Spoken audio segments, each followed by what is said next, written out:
you're bound to win. Make a deal with yourself that you'll get after it. Find something that you love, call it passionate. Or find some passion and leave it behind, adequate. Your journey starts now, time to make it happen then. You could be great, have it your way. Served up like some room service on a nice plate. The high life is only hours a day away from making a change to the life that you chase. New year, new you, new day. Go prove to yourself you could do anything you wanna do. When you set your mind to something big that you choose, break it down to the root, chip away, gotta move. Push past all your limitations. Right now consider this an invitation. Make your worth go up like inflation. And start chasing your dreams, stop waiting. New year, new me, no vision.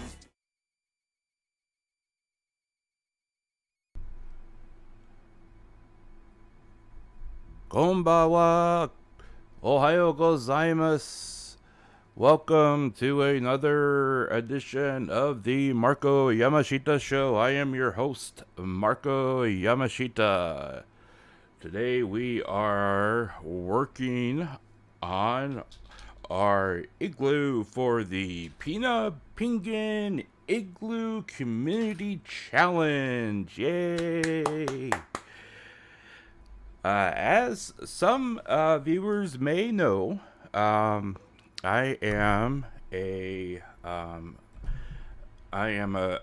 huge fan of Pina Pengin, and I have linked her YouTube channel in the chat, and I have also left several links in the description for this stream here for various information on Pina. If people who come in, watch the VOD, or if you are new and are curious about what we're doing, you can go check her out. She is a very lovely, completely sweet, adorable, kind and caring and welcoming VTuber. Great singer, great personality, very fun, very friendly. She always tries her best to bring a smile and just lift everyone's spirits when she is streaming. And there are some days where you can kind of tell she's had a long day to begin with, and she is, probably not firing on all cylinders because she is tired, but she is definitely trying her best. But that's when she shines the most, because you can tell that the effort that she's putting into what she's doing is because she genuinely cares about what she's doing, and it's not just like an obligation or doing something that she just is trying to do it for the money kind of thing. Generally cares about her audience, and the people that come to watch her. Calvin, good morning.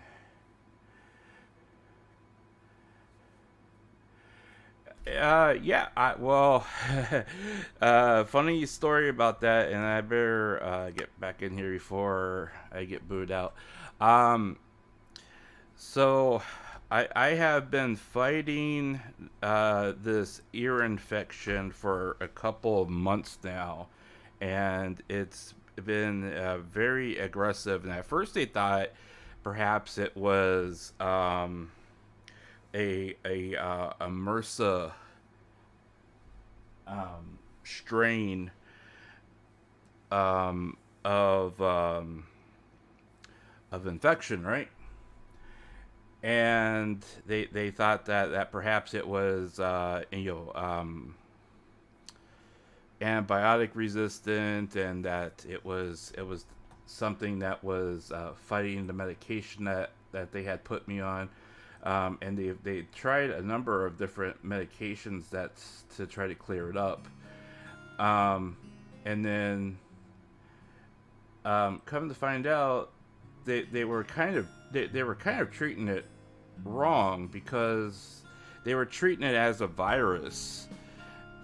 Whereas it was, or a bacteria, whereas once they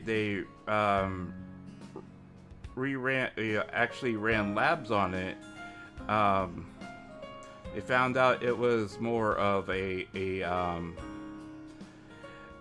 fungal growth, which I was really like, ew, how'd I get fungus in my ear? Because I mean, I'm not around a lot of musty places. I don't work in a musty environment.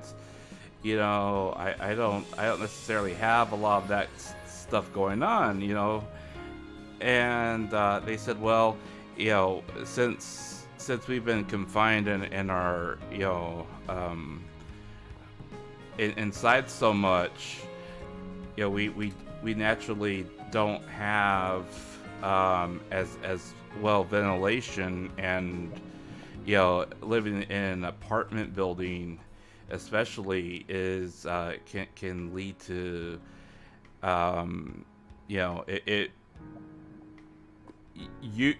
I have HIPAA compliance air filters in my apartment unit to filter the air, but a lot of other people don't, and air doesn't is pretty stagnant in a apartment building because there's no central circulation to begin with, right? So that could be the leading cause of it.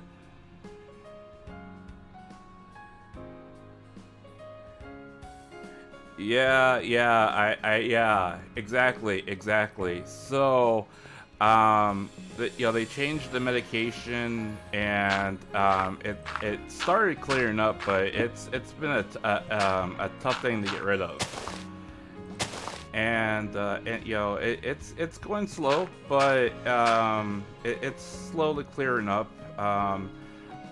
I actually was laying down a little bit here earlier because I had developed a headache from earlier. But I mean, overall, I'm doing a lot better. I mean, I'm feeling good. I've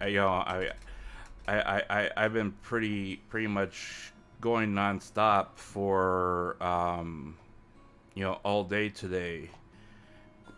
I would have started earlier, but I didn't see Pina reply to me about the thumbnails and everything like that. So I didn't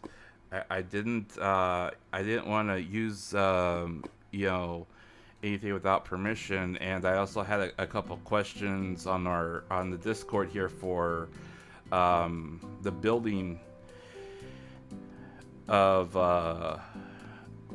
things, and I wanted to make sure I had correct info before I continued. So anyways, that's kind of where we're at on things, and I mean, I'm going pretty good right now.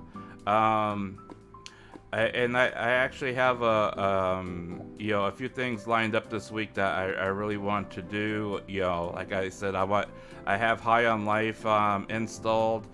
I have most things on my other computer that are already set up. I was actually messing around with graphic settings and shaders for different games on that PC as well. I mean, that PC is going really good. I'm actually thinking I should grab another solid state drive for it, because it loads so well compared to this one. And I've actually been playing around with WWE 2K on it, and God, it runs so much better on that computer.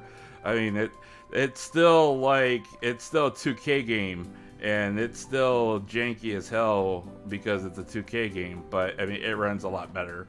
So but yeah,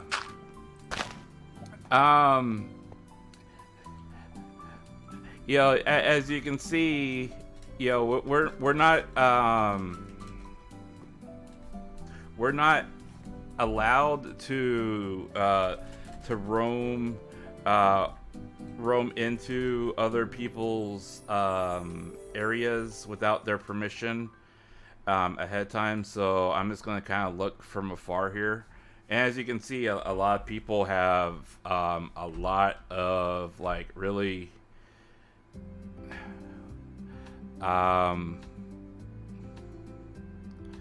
there, there's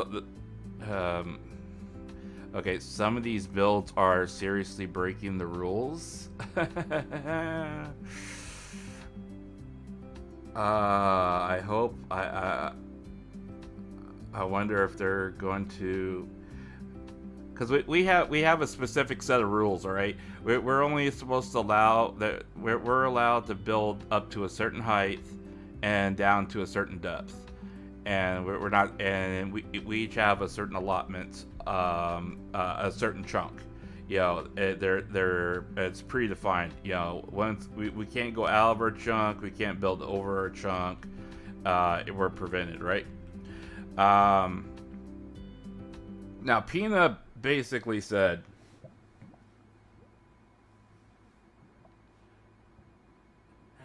yeah, well, see, this is kind of what I was thinking, all right? Because Pina's original concept for this thing, and when she was talking about it, she told us, you know, I want to see your guys' best igloos. That was the point of this whole build, of this whole thing, was to build the best igloo. Now, obviously, you know, I think a lot of these guys are trying to build to impress. You know, I on the other hand am thinking I am going to try to stick with the theme of what she wants to the best of my capabilities, while still trying to add as many of the anonymities as I can to make things look good. You know, there's a lot of things that, you know, that I kind of want to add, and I kind of got to think of how I'm going to retrofit them into what I wanted to build. But by and large, I was thinking like, you know, I got the basic igloo shape. You know, you have the front entrance kind of deal, and then you have like the oval, you know, circular shape. You build it up to a dome, and then you know, I'm gonna go down as far as the rules allow me to for basement area, and then build the dome, and then, you know, build an interior of separate floors. And then each floor, you know, however many floors I can fit in there, then I'll you know, build out the floors of whatever I can build in there, you know. And then on the outside here, try to have, you know, something, you know, nice as far as decorations. But you know, I kind of want, what I wanted to do is, my idea was I was gonna, you know, try to have like the outside look rather kind of basic, just kind of like inconspicuous, and say, oh yeah, that's an igloo, yeah, okay, that looks cool, that's an igloo, you know. And then you know, as you walk in, oops, I always do that. And then as you walk in, you know, you see that it's lit, right? And then, you know, the floor is lit. You have, you know, the blue floor that looks kind of like ice. You have an ice-filled floor. You look down, you see, oh look, you know, the ice is see-through. And I could see the bookcases underneath there, you know. And then you have the blue flames going on there. And as you walk in, you know, you see that you have the lava up top. And then eventually I'm going to have this lava go out and then go up. And then try to have it so it drips down, and you get kind of like the flowing motion of it going down, and then this direction towards the door. You know, that's my main idea for this area. And then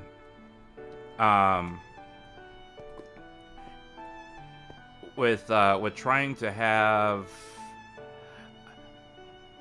I'm essentially going to try to keep it with 2 different color schemes. I'm going to try to keep it with the first color scheme. I'm going to try to keep it like, you know, the traditional, you know, what ice would look like with blue, with white, with off-white, that kind of thing. But then I'm also going to try to mix in Pina's color scheme with her uniform. And have, like, if you notice the glass here, the glass is yellow. She has kind of like a greenish teal color in her uniform, and then there's also, like, you know, she has of course her blonde hair, and then she also has her ponytail, which is kind of a orange yellow color. So I haven't quite decided if I'm going to, like, make the entire floor glass. I'm kind of debating on that or not, you know, because, like, if I mix it up, I think it would probably have a better aesthetic appeal.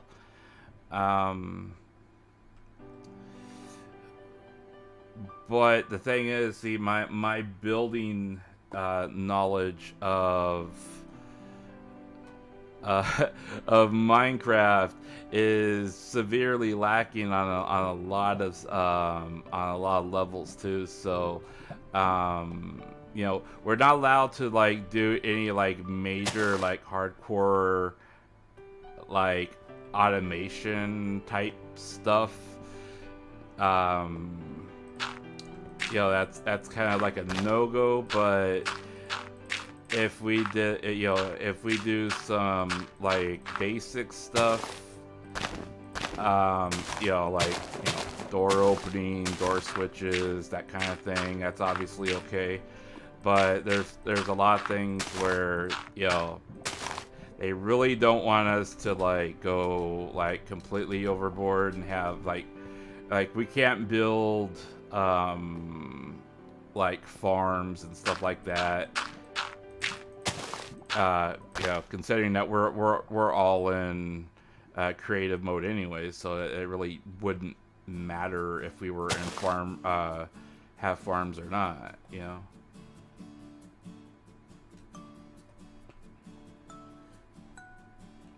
Yeah, I was kind of thinking, you know, glass floor with a pool would be nice as well. I did see a design that had kind of like a lava rock type setup where it was like lava rock, and then they set lava rock up, and then they built it was kind of like this. Let me see if I can show you real quick. It was kind of like they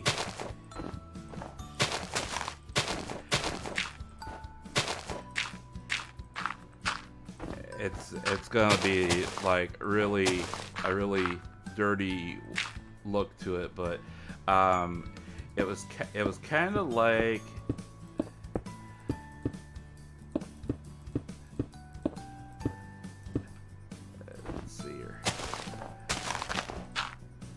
and this is gonna be like a really small scale build, but it was essentially this, and then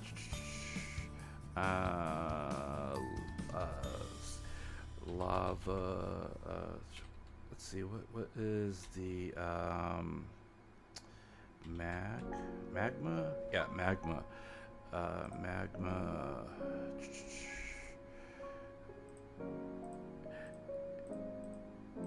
They had kind of a magma look to it,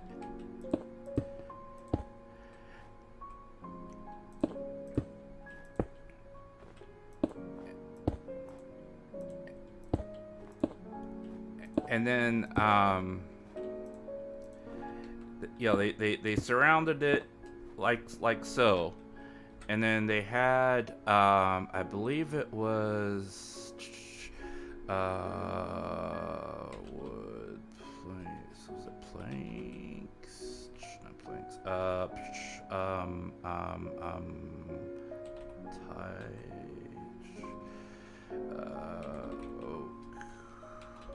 Oak.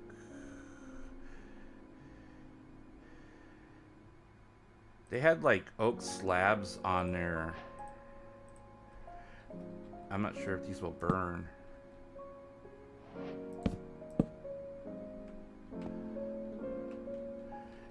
And then they put water on there, and then from like every once in a while you would get like steam coming out of it, which was really interesting. But it was essentially kind of like that, but you know, they had, I don't know if you could do that with glass or not, but actually you probably could, because if you did that and then you just removed those and then you went like did another row, of course, you know, this would have to be in, you know, and then like you did like the glass floor, you could technically make it kind of look like that,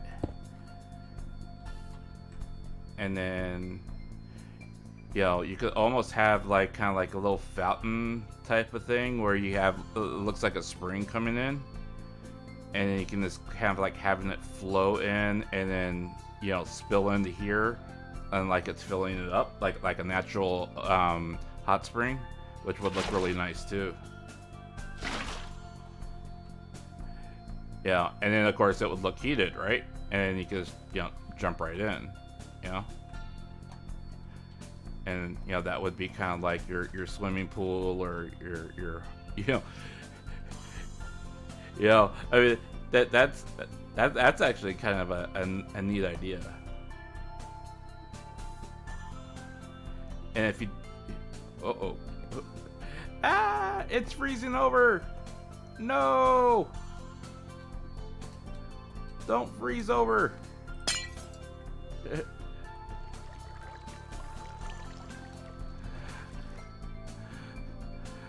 Okay. So yeah, that's an idea.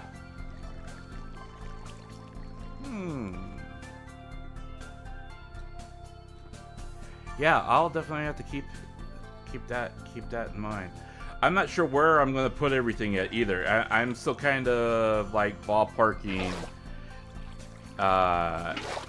all my all my stuff, because I'm kind of making it up as I go, which is haphazardly optimistic that it's gonna turn out good.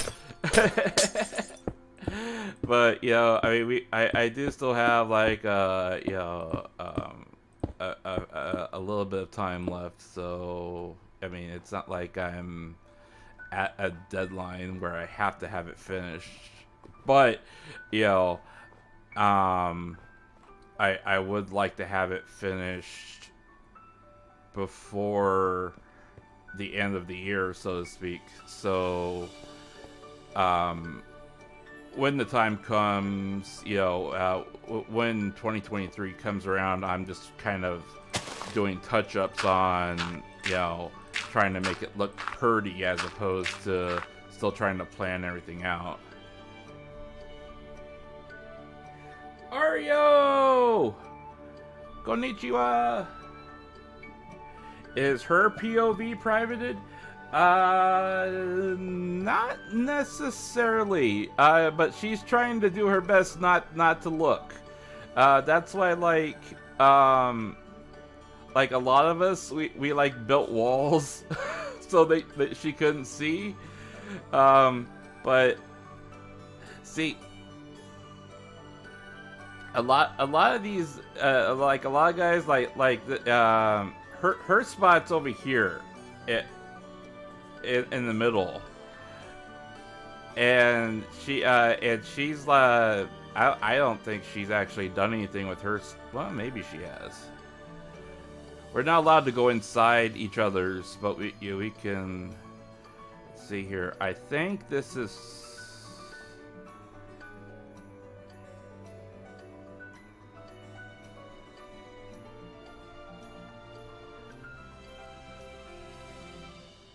Where is her chunk?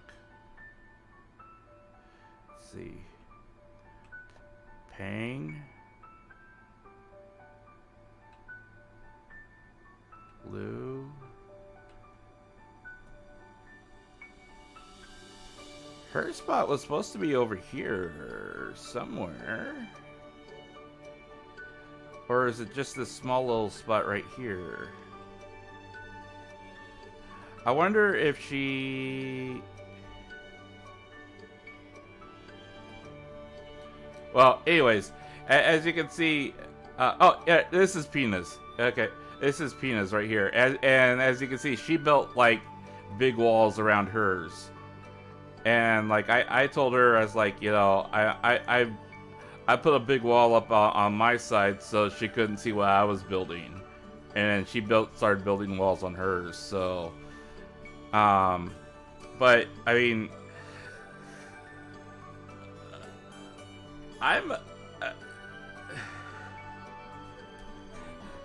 some of these guys... I am, I'm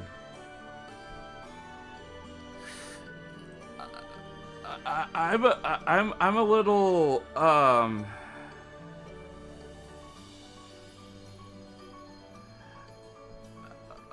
hey, okay, okay, so the rules of this,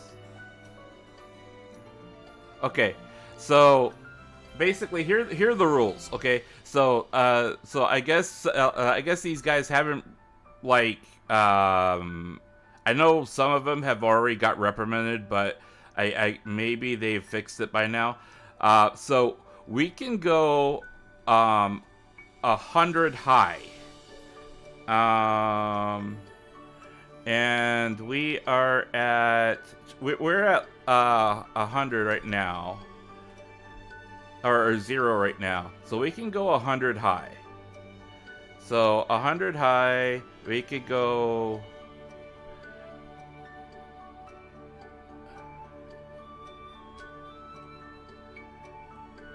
Oops.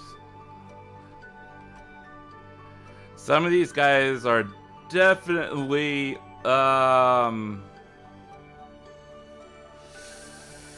yeah, right at the line, if not, I mean, that they'll probably, I don't know if they'll let that slide or not, they might let that slide, but, yeah, I mean, I'm not gonna make mine this tall.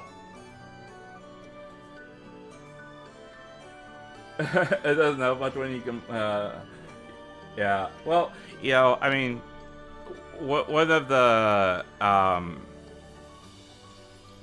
things that she did say was that, you know, she didn't want to peek. So that's one of the reasons why she built the walls around her place as well as a deterrent. So she would just not look, even though she wants to look. But even her managers are telling her, do not go snooping around because we want everything to be as organic as possible. Now, see, for mine, I mean, I will, of course, try to utilize as much of the 100 elevation as possible. We can also go, I think they said 20? 16. We can go 16 deep. So I could go I could go up, but higher than I can go down. So I can what one of the running themes and jokes of the pen pals of her channel is of course the bioreactor thing. And what I wanted to do is I wanted to have at the center here, I wanted to have kind of like a bioreactor type thing. But I haven't quite decided if I want it to like be full of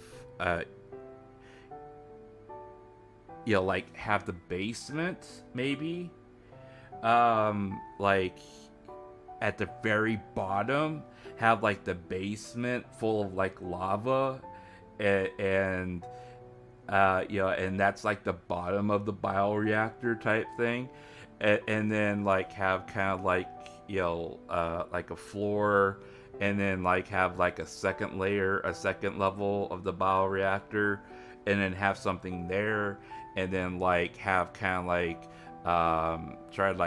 try to like build like a shrine type thing going up, and then like spell something out, or like have try to have some sort of design for for Pina as like the top layer, like you're ascending to heaven type thing.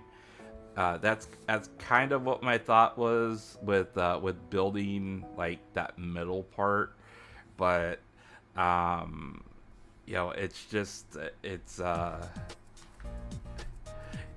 hard for me to visualize it when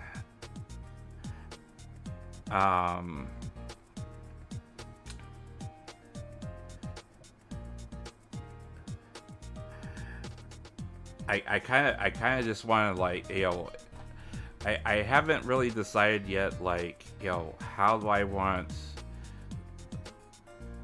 the floor to look per se, because I mean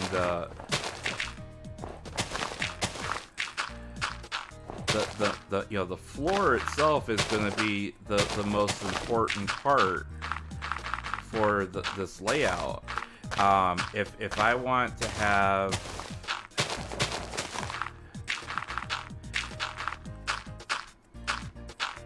I don't want it to look like bare or like something completely plain, but I'm not necessarily gonna have tons of windows in this either, because it's an igloo. Igloos traditionally, you're not traditionally having a lot of windows in an igloo, because you're trying to protect yourself from the elements, so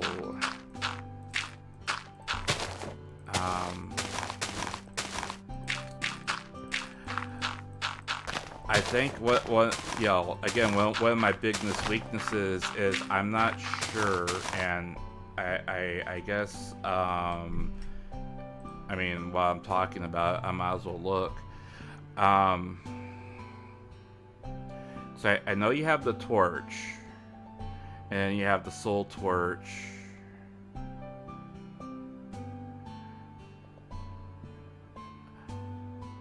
And then you have the red torch. You have the campfires. You have the lanterns. Now, do the candles actually burn? Do they actually light up, or are they just purely decoration? See, that's one thing I don't really know.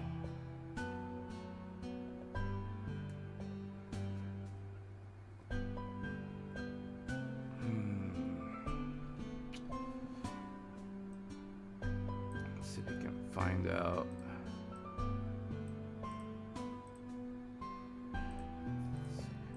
these light? Hey, they do light. I don't know how bright do they stay though. And they seem to be flickering on and off pretty. Let's see.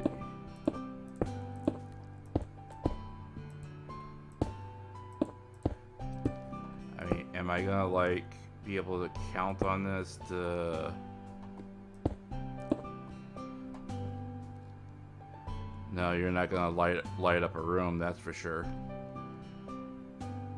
Okay. Okay.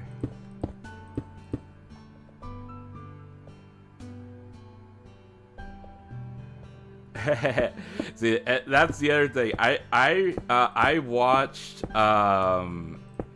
Picora when she was building in Minecraft. And there was one stream where she built something. I can't remember what she was building. She had like designed something and built it all out and spent hours just designing and building it out, all sorts of different colors and whatnot. And then she came back the next day and it was all burned down.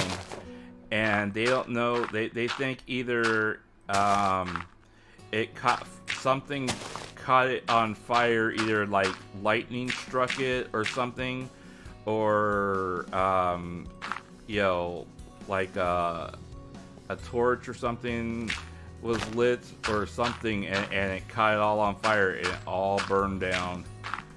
I mean, all the work that she put into putting into the design was completely just gone.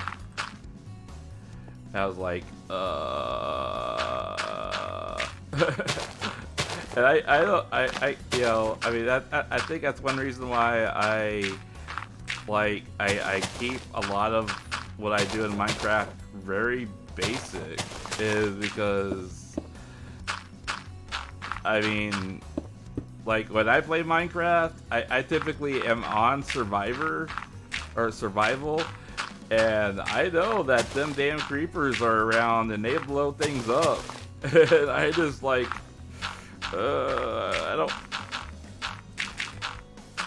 you know, I try to put as many defenses and as many protections as possible in, but there's just only so much you can do, and then boom.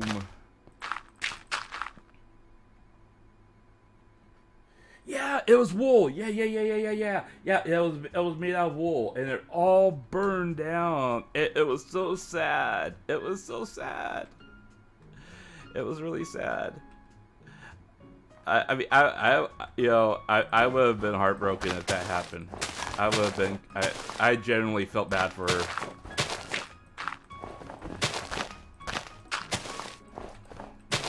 Oh, speaking of which, you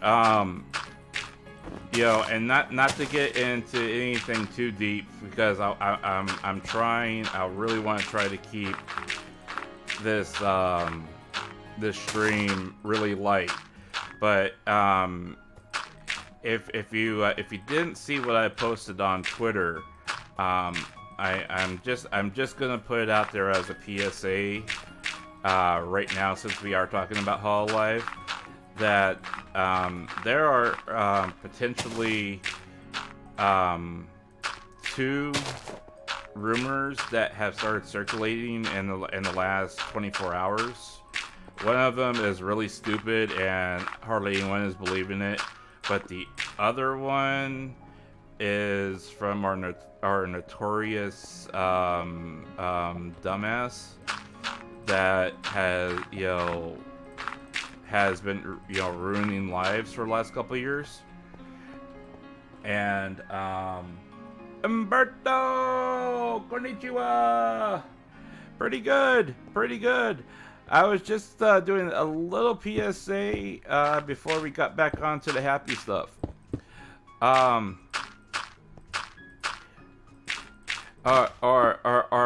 resident life ruiner did a stream about 36 hours ago, probably. That he did on Nikki Nico, and it's pay gated, and I'm not gonna pay for it, much less give him access, or anybody related to connected with him, access to my bank account.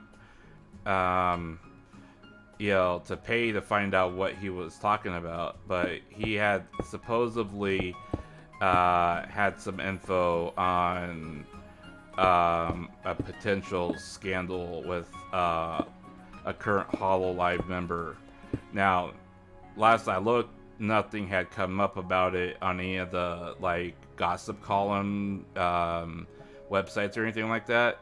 Like no one like took it and ran with it or anything like that. So, they either might not be taking it seriously, or since he pay gated it, it's like something that they're taking with a grain of salt, maybe, or they just don't want to pay for it either. They're waiting for someone else to leak it, but just to be aware of it in case you do see something pop up in the near future involving a HoloLive member and a member of a popular group that were supposedly doing stuff together. Again, it's grain of salt type of stuff.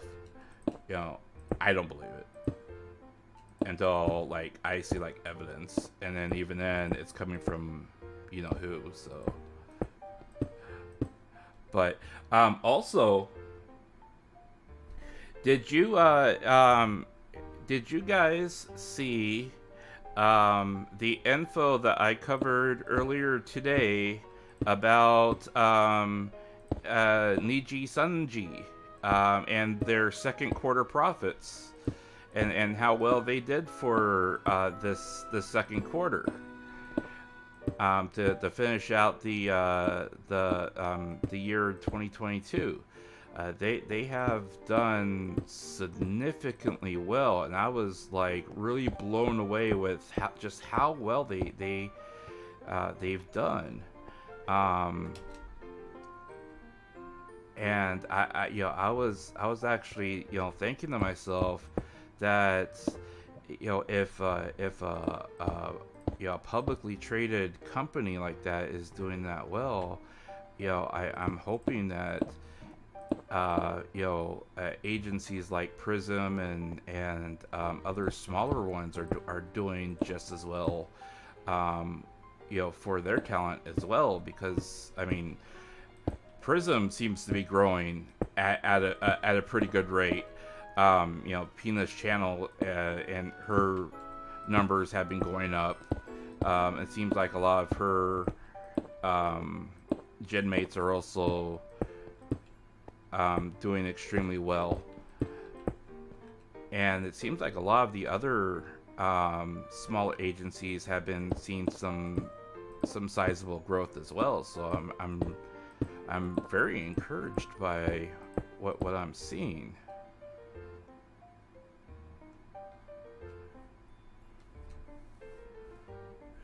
Yeah, they're doing very well, and I gotta say, there's a part of me, there is a part of me that's looking at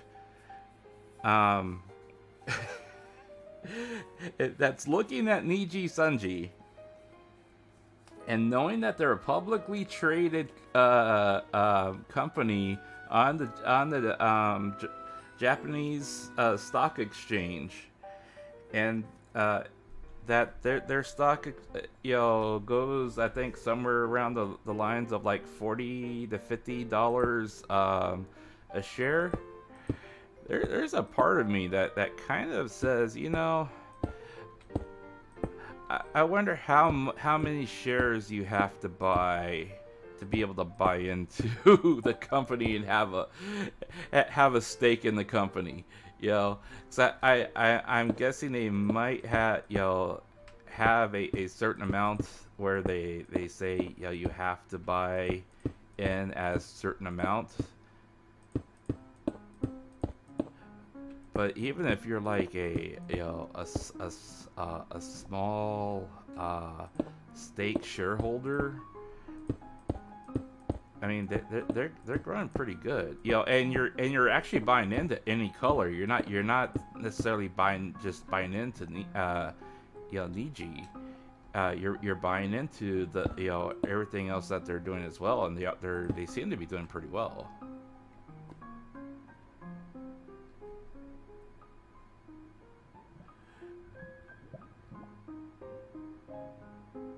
No, that's fine. That's perfectly fine. There has been, Niji has their share of problems as well. And I was doing a little bit of speculating earlier today, and a little bit of theorizing. All right, and I believe that as a publicly traded company, they have to walk the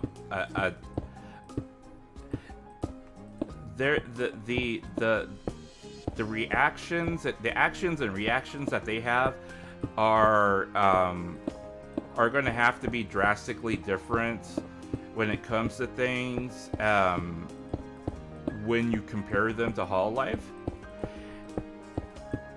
And that's where you start seeing a lot of differences when it comes to people that may not be working out with the company, separations, terminations, people graduating, that kind of thing. When you have a publicly traded company, they're on the stock exchange. There's shareholders out there in public. The value of your company is regulated by the public as a whole, who hold shares of your company. If controversy comes up and you don't handle it in a swift and deterministic fashion, and in a way that it's provides a way of professionalism, people are going to say, well, I don't want to be invested in a company like that, and then they start selling off their stock, right? And then your company value goes down. So there's a lot of reasoning why you see a lot of swift action, where things slide a lot quicker with Niji, as opposed to like Hololive, where they drag things out and they drag things out and they drag things out. Where you had the controversy with Coco that dragged out for a long time. You had all the controversy with with Marine and Miko, and then you had the controversy with Rusia, and those things dragged and dragged and dragged and dragged and dragged out. You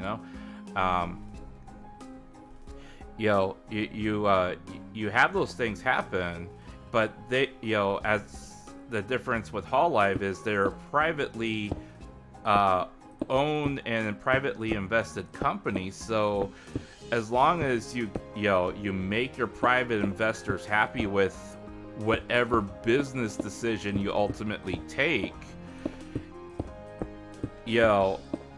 if the board and the investors are in agreement with what you're doing, it doesn't really matter, and it's their money to lose. You start losing,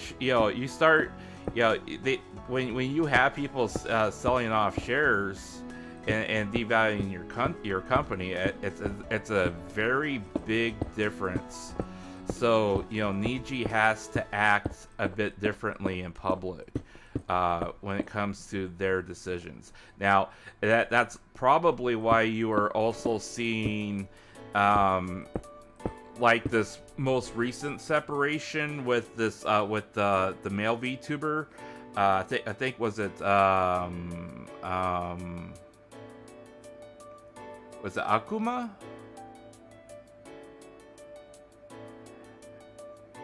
Nox, I think it was Nox. You know, you know, the way that they worded it was very specific, where it almost sounded like, you know, we have this image and this vision that we have, and what he is doing does not fit the mold that we are trying to, you know, build for the future. So, you know, he doesn't want to play ball, or he doesn't want to, you know, work with us on the image we want to build for our male VTubers, so we're letting him go. You know, and it's unfortunate, but at the same time, you also have, you know, I know that there's also been, you know, several other VTubers that have been let go as well for various reasons.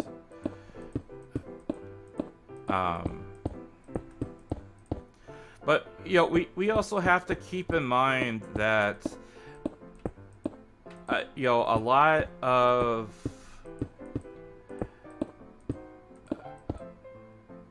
just because, you know, it doesn't work out for a specific person with a specific agency doesn't mean that the agency is bad, or that the VTuber themselves are bad, or they have done something specifically wrong. All right, like you take Kason for example. Kason is Kason. She acts the way she acts. That is the person that they hired. They knew what they hired when they hired her, you know, and if they didn't, they had several years to figure that out. And at any time they could have said, hey, you know what, we don't like what you are starting to put on our airwaves. If you know, you don't, you know, change what you're putting out in your programming, you know, we're gonna let you go out of Hololive. You know, at any time they could have told her that, you know, and they would have had it within their contract to do that.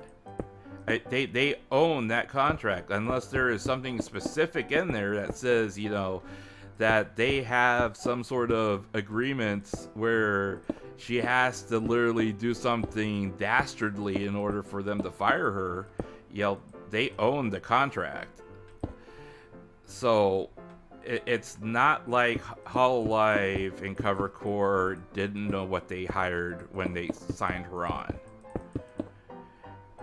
Now, you know, there is a case to be made that, you know, there are people that have personality issues, or they have mental issues that may not outwardly reflect that. And I think Miki Nico is a good example of that, where you can have, you know, that personality split that is so well defined that, you know, you literally can't tell the difference until they flip that switch. But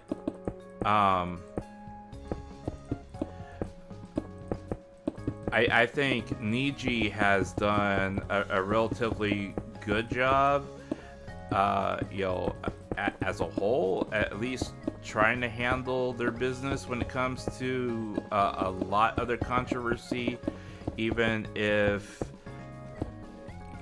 you know, people aren't happy with, you know, the talent that they hired, or, you know, perhaps, you know, a bad decision was made and they hired somebody that maybe was not the best person to hire. I mean, everyone makes mistakes, right?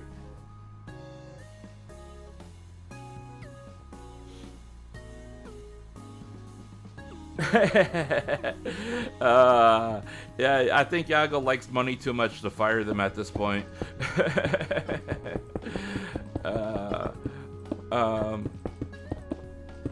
But You know what blows me away though, what blows me away, and I made the case again today for it, that once again, out of the top 20 earners of super chat earners, was it super chat earners? No, top 20 in growth, overall growth for this year. Niji took most of the spots, and specifically their EN branch took most of the spots for top growth for this year. And the most amazing part of it is they not only took most of the top 20 spots, but by 2-1, their fan base in growth were all female, guys. Female, 2-1. They gained 2-1 female demographic from teenager to 29, well, 30-year-olds. 2-1, their subscription growth were roughly 64% female to 36% male for Niji. Now, that's impressive. You know, and people may look at that and say, well, yeah, great, yeah, they snagged the female market. Yeah, but I mean, can you honestly say who else in the VTuber industry is snatching up that female market? Because Hololive ain't snagging up that female demographic, guys. Not by a long shot. I mean, look at Holostars, and look how poorly they are taken care of compared to the men in Niji. I mean, they're making 6 figures and 7 figures over in Niji, and just in super chat money compared to Hololive. You know, I mean, they're making some big ass money over there. Pardon my French, but they are making money. You know, if I had any singing talent, I'd be like, you know what? I'd rather sign on with Niji right now. You know, because they're gonna have, you know, they're gonna take care of me and make sure that, you know, I'm hooked up. But yo, the biggest draw for them has been, here's the biggest draw for them, and here's what's going to propel them into 2023, and this is where Hololive is definitely playing catch up.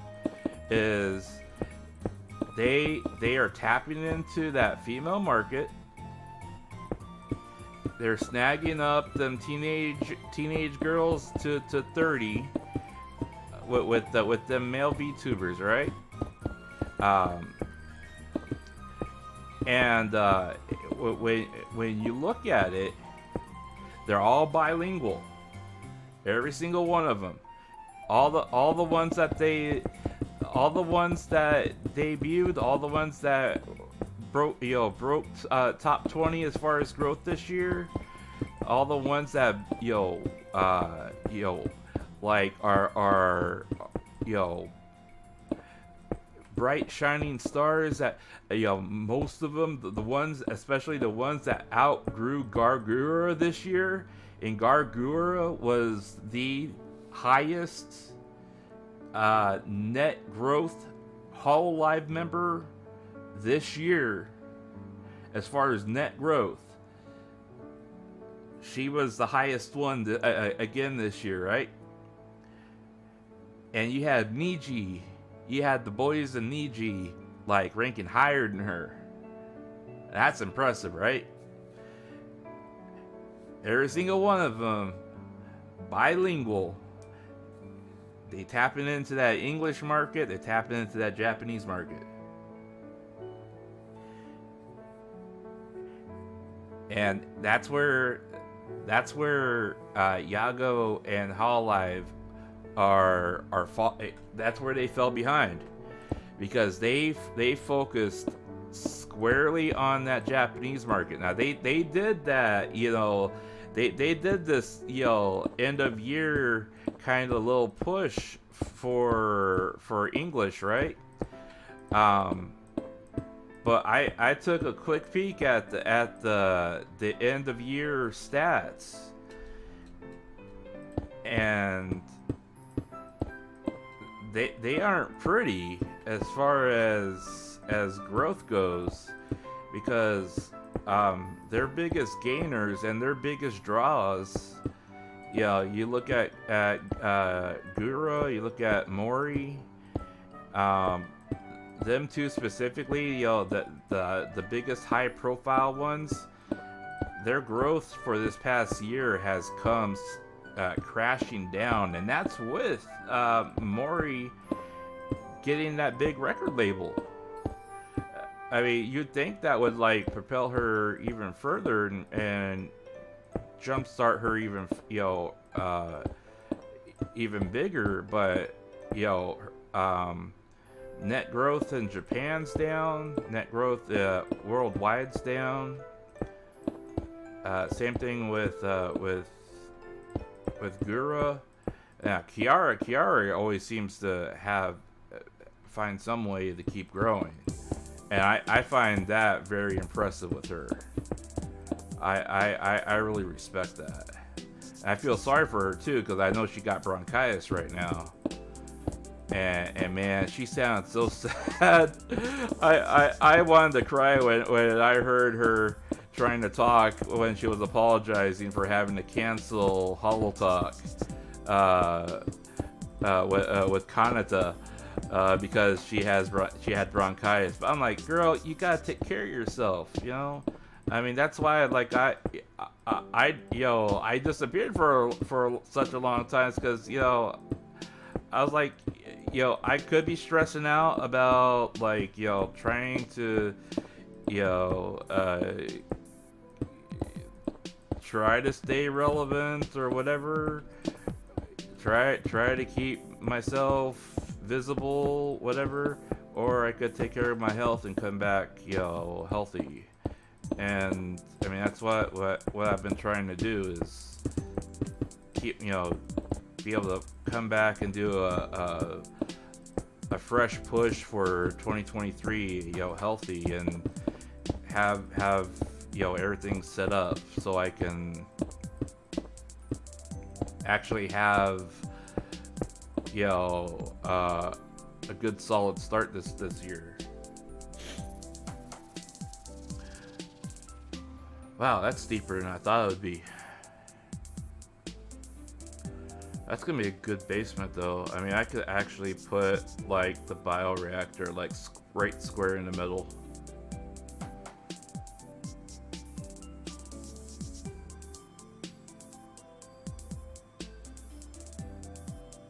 Huh? Yeah. But yeah, I've actually, you know, been tossing around a number of ideas of what's I want to do going forward, because I mean, I always try to, like, you know, say, like, you know, I have this planned out, and then it never seems to work. So I kind of stopped doing that for a while, but then I started realizing, well, if I stop doing that, then I don't have any ambition to do anything, and I want to be able to, like, actually do something, you know, and, you know, keep pushing it through, you know.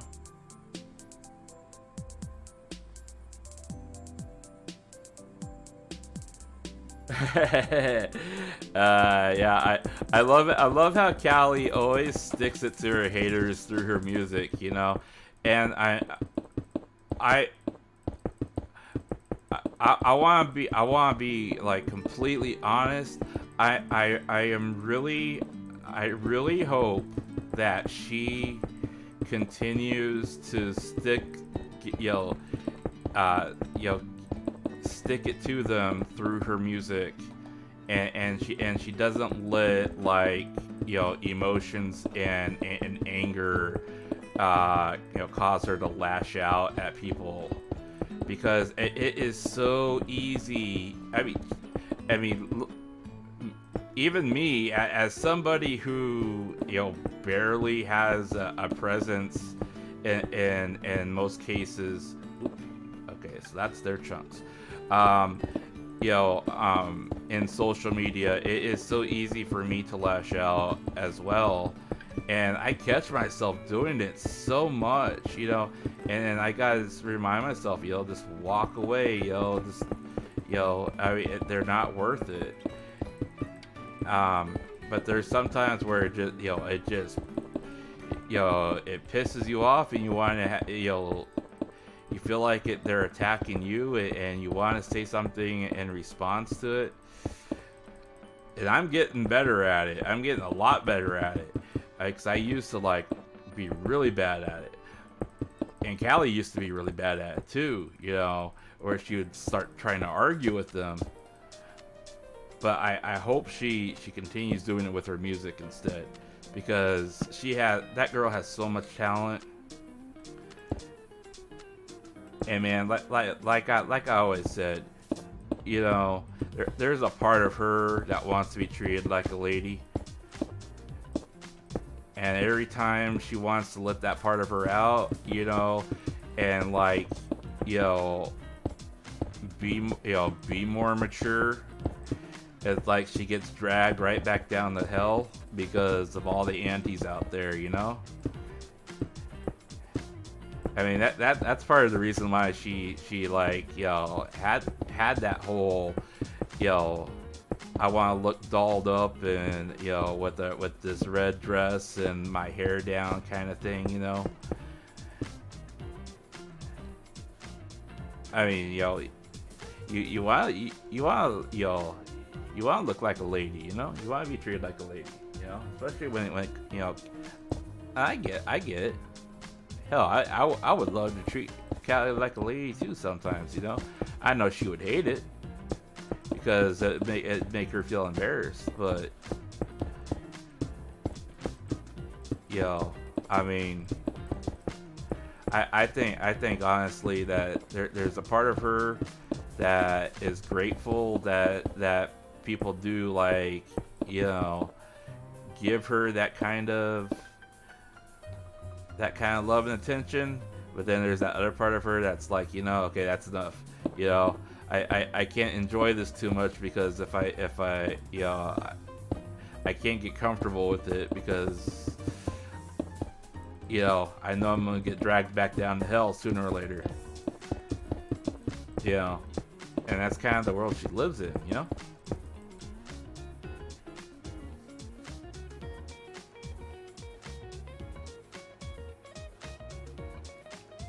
Hell yeah, hell yeah. Hate on me and I'll make content out of you. That's exactly right. That's exactly right. I will use you to make content, and I'll enjoy every minute of it. You know?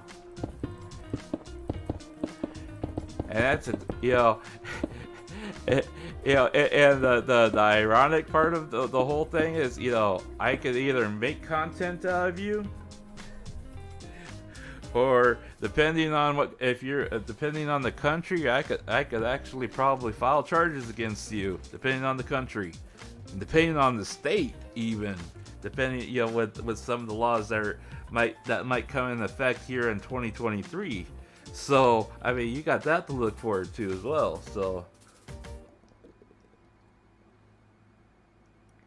but that's just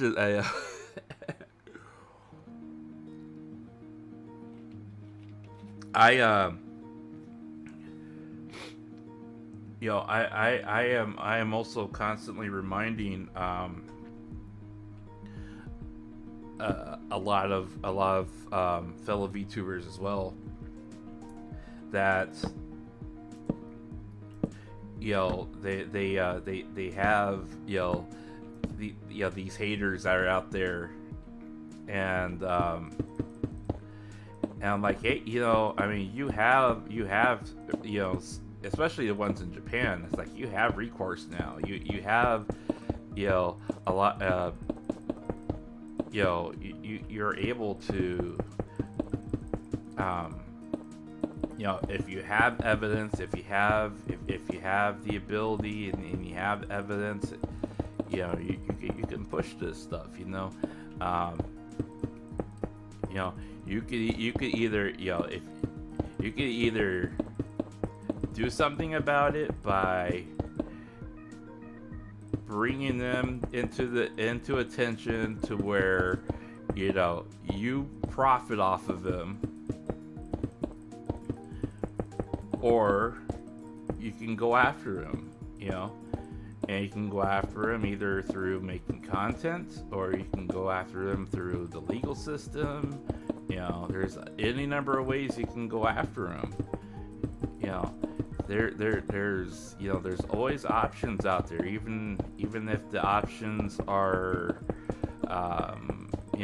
far-fetching. And you can definitely do something against these types of people. And it doesn't just have to be that you feel like you're a victim. And I'm glad to see a lot of them are starting to fight back, and use those things. But especially like Callie, because I'll be honest with you,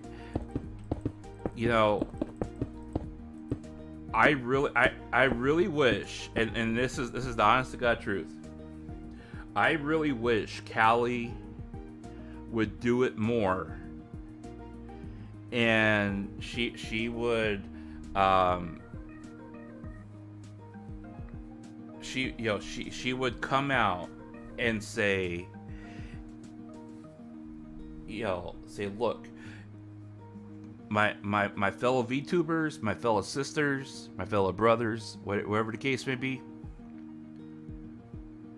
you don't have to be a victim.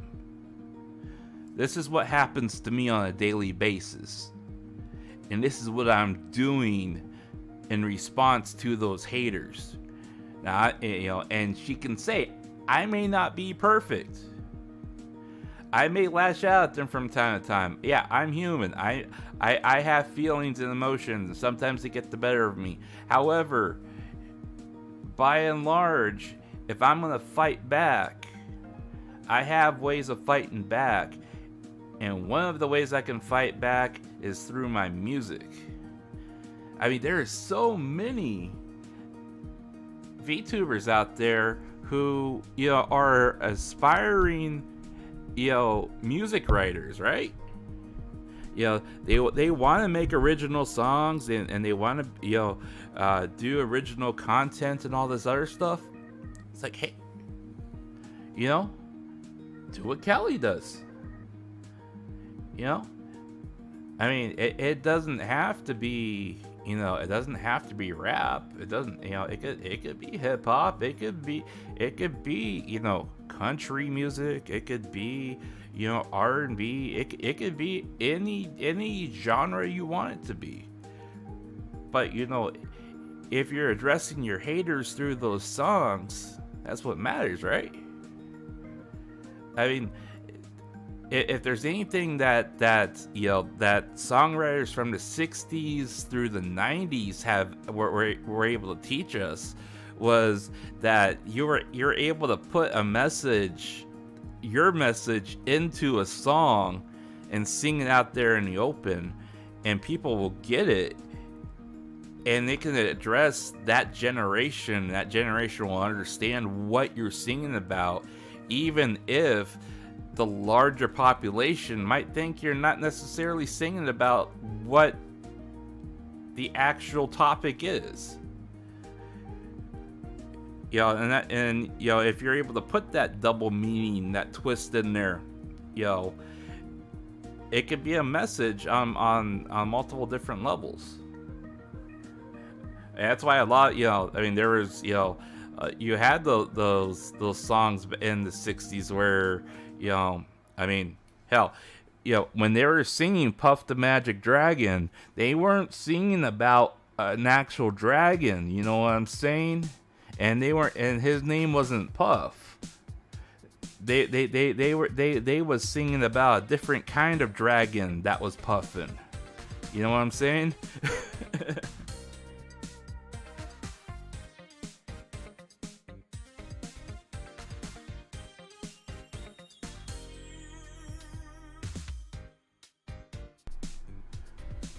But I'm just glad. I'm really glad that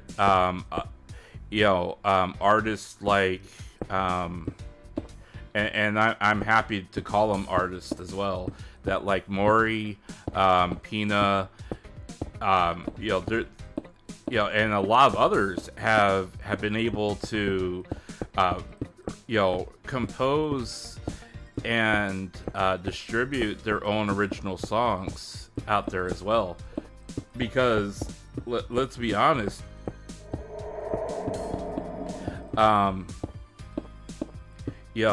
being able to actually release an original song in any kind of format like that is big to begin with.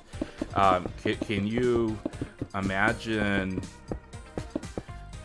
them putting together like an original song and then doing like a singing it during, say, like an unarchived karaoke, and it becoming big, and then once their manager sees, hey, lots of people really like that song, hey, let's get that produced, that could be on something like that there too. I think there's a lot of these girls that do unarchived karaoke's, or even if they do karaoke's themselves, maybe they maybe there's that opportunity. I know they have to clear what they're singing with their manager to begin with, but even if it's something they say, hey, could I like sing this and then just kind of test it out to see like what the response is to it, let's say it's a work in progress type of thing. Hey, you never know. As long as you ain't like dropping hate and swear words and slurs and profanity, and I guess Maury does drop profanity. Well, okay, let me take some of that back. As long as you ain't dropping like like racial slurs and like controversial comments, I think by and large, I don't think they would have too big of a problem. Even if you were to like ad-lib acapella style, like what you're working on, they're not going to be able to stop you acapellaing it like right in the middle of a live stream.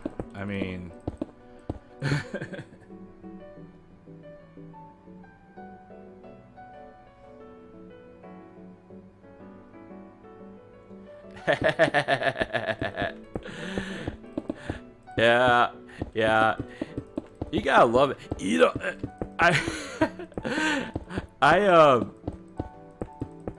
So last year, all right. So, and this is kind of segueing just a little bit, but so last year, last year was very rough for me, right? Because I had a lot of personal issues going on during that time, so a lot of stuff was just a plain out blur. and I was cleaning out space for my new PC, and I had a bunch of boxes that were just kind of sitting there next to where my current PC is, and so you know I was kind of cleaning it up and cleaning out the space because my end setup is gonna have both PCs side by side, and then I'm gonna have 3 monitors, and I'm gonna have dual screen on one, and then one monitor on the other one for OBS. Anyways, I was I was cleaning stuff up, and I was cleaning up wires and stuff like that, and trying to get my wires under control, and I found this sealed box, right? And I'm sitting here going, why do I still have this sealed box sitting on the side of my desk? So I opened up the sealed box, and everything, and because that there was a there was a FedEx shipping label on it, and I don't get a lot of stuff through FedEx. Usually it's UPS, and so I opened it up,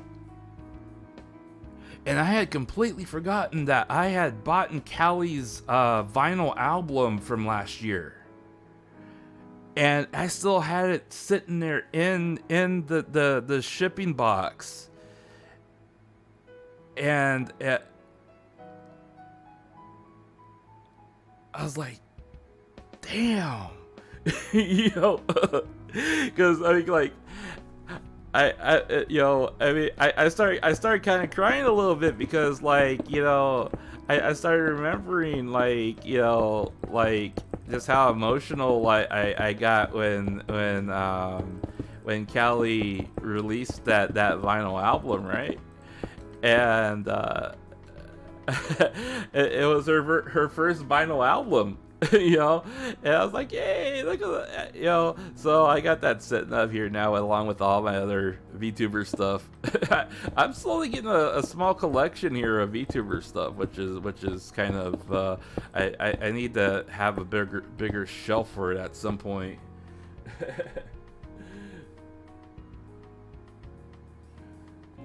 No, you're fine, Oreo. Oreo, you're perfectly fine. If you don't, I mean, hey, you can listen. If you have something you wanna, you want to interject with, or you have an opinion about something, that's fine too. I know that I typically have some people that come and go that lurk, that don't say much or anything, and that's fine. And then I have some that talk a lot, and then I mean there's sometimes where I probably talk for 15-20 minutes before anyone says anything in chat. That's perfectly fine. That's perfectly fine. I would rather have something to talk about and say, if no one's responding in chat, as opposed to not saying anything at all, because then you're sitting there staring at me and I'm staring at the screen, and people are like, well, what am I really watching here,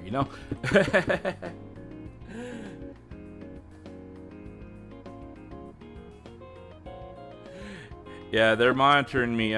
Well, it's kind of funny that I did have I actually did have a few people that were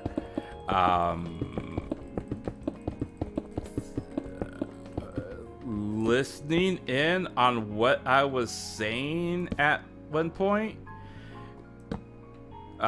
because of what I was talking about with the whole Rusia thing back in from February through, I think it was like July, August.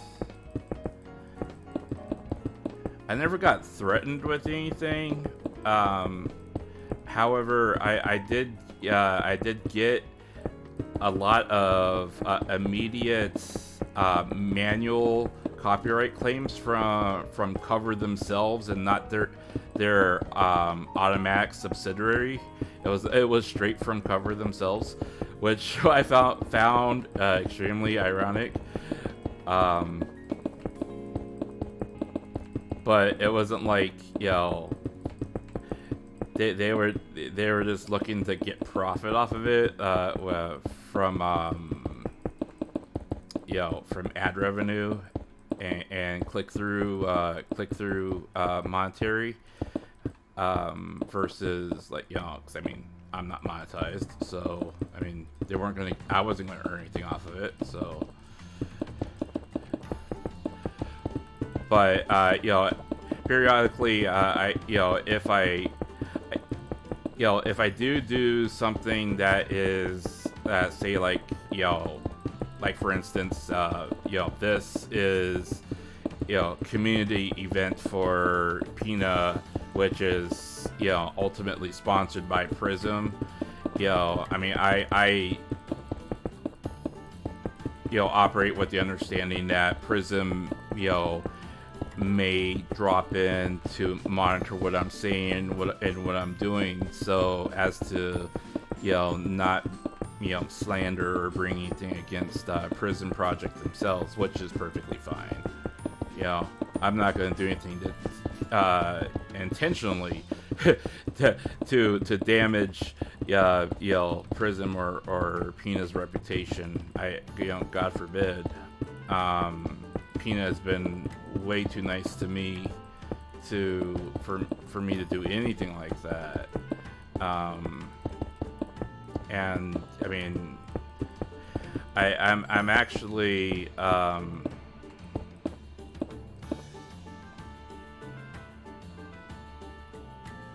you just need.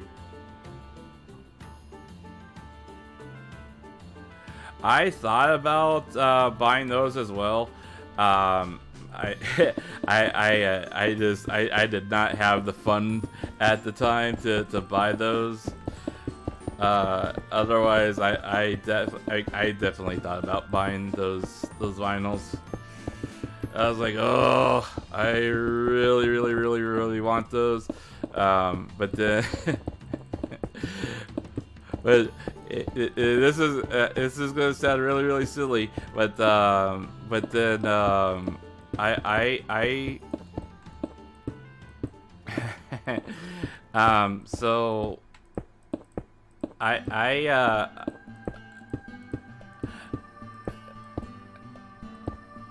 okay, so this year I told myself this year I promise that I am going to buy I am gonna buy Mel's birthday merch and Roboco's birthday merch, right? I said those are the two that I really want to buy this year, because I wasn't able to buy either one of them last year, and I was really kind of bummed about that. And I was like, I don't care what it is. I don't care, whether or not it's something that I'll use or not use, or something that'll just be on display. I want to buy it. And first, Roboco's anniversary merch came up, and she did limited edition handwritten postcards handwritten and autographed postcards. And I tell you what, you have never, ever, ever, ever seen me click the buy button as quickly as I clicked the buy button. And I was clicking it so bad and so much that, I was clicking on it and it had not fully gone live yet, so I kept on getting a server error message saying that this product is not available yet. Please try again. And so I was like hammering that thing for like 10 minutes straight trying to buy it. And finally it went through. I'm like, come on, buy it before it gets sold out.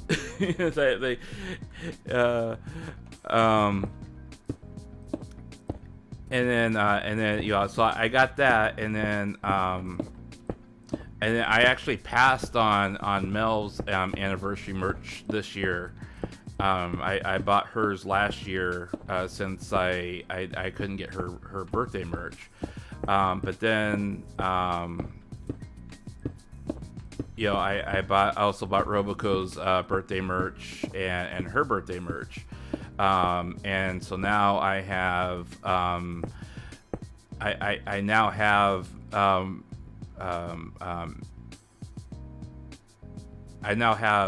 Roboco Booba supporting one wrist and Mel Booba supporting my other wrist. So my wrists are in great care now. So I am a very happy man. It just so happened that both of them were boobas, had booba pads. I was like, oh, heaven is smiling on me. Okay, yeah, that sounds bad. I am bad, but hey, I mean, I was like, yes, booba pads. Yes, thank you. Oh, thank you, Kami-sama. I get to have booba pads, and they're both my favorite people. Okay. Anyways, so yeah, I mean, the only thing that would have been better would have been like if they were like the pillow covers. But I mean, even then, it was like, I was like, yeah, you know what? I need the mouse pads because I mean my wrists need the support anyways, so that's fine. But yeah, so that's where my money went this year. And I actually told myself I was going to be on a budget and not overspend, because I mean had I done what I really wanted to do, I would have spent a lot more on merch. And I mean that's kind of the other trade-off as well, was I knew I was really hurting for a PC as well, and I had to save money to buy a PC, and it just so happened that that this PC that I was able to buy was just the right price and right specs that I was able to get at the price I wanted. So I'm happy. I mean, hell, the video card alone still goes for $600, and that was half the price right there. I mean, everything else, I mean, practically, I mean, depending on whether or not the market ever does like actually settle down, I mean you could probably still see the RTX 3070s going for upwards of $600-700 here for another 6 months.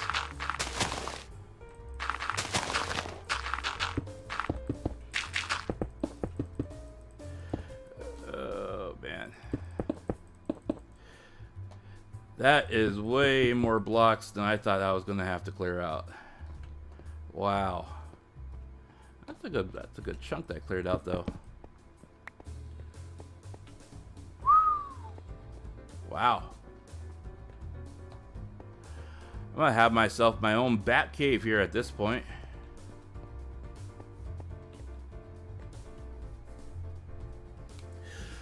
So yeah,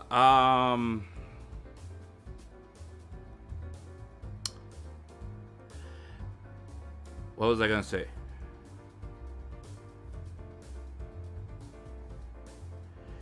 Oh yeah.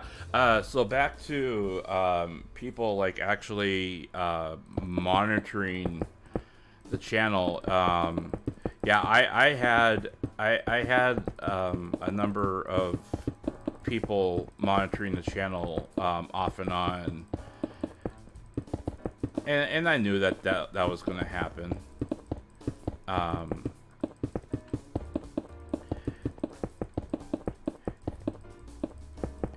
You know, I was I had a number of people that were watching me and trying to intimidate me on specific issues with specific people. And it took a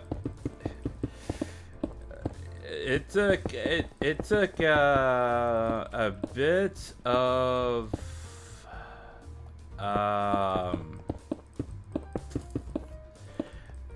it took a bit of a hit on me mentally, because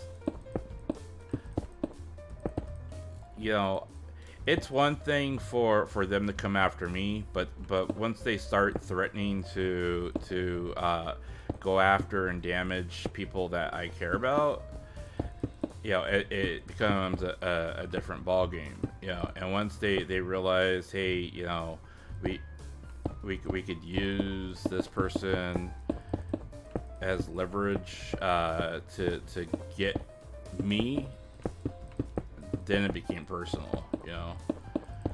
And yeah, I had to handle a lot of that stuff very tactfully, but you know, fortunately, I'd say the majority of that is behind us now, which is a good thing.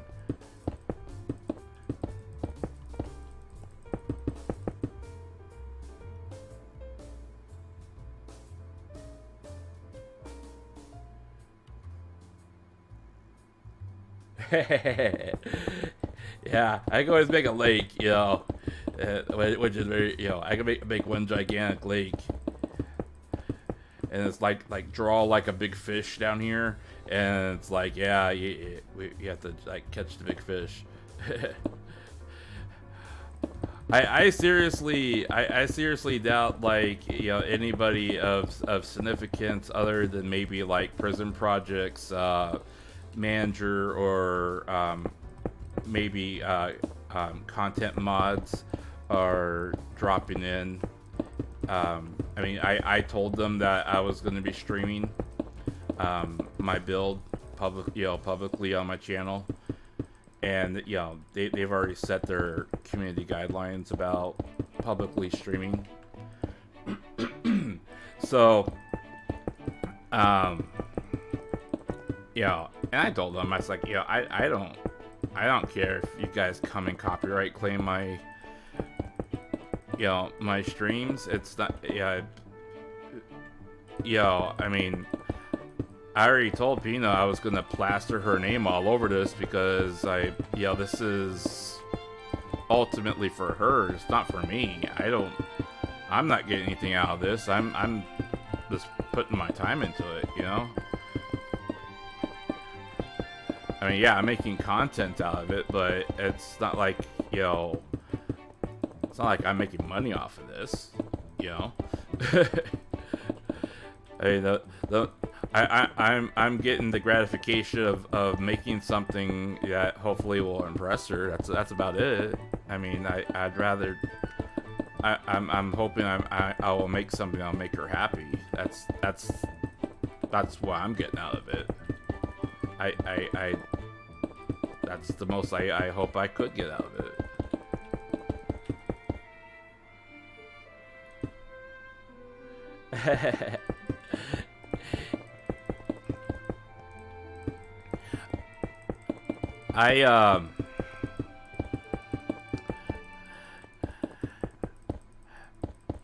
So I have really been trying my best to like do a good karaoke version of Baka Mitai.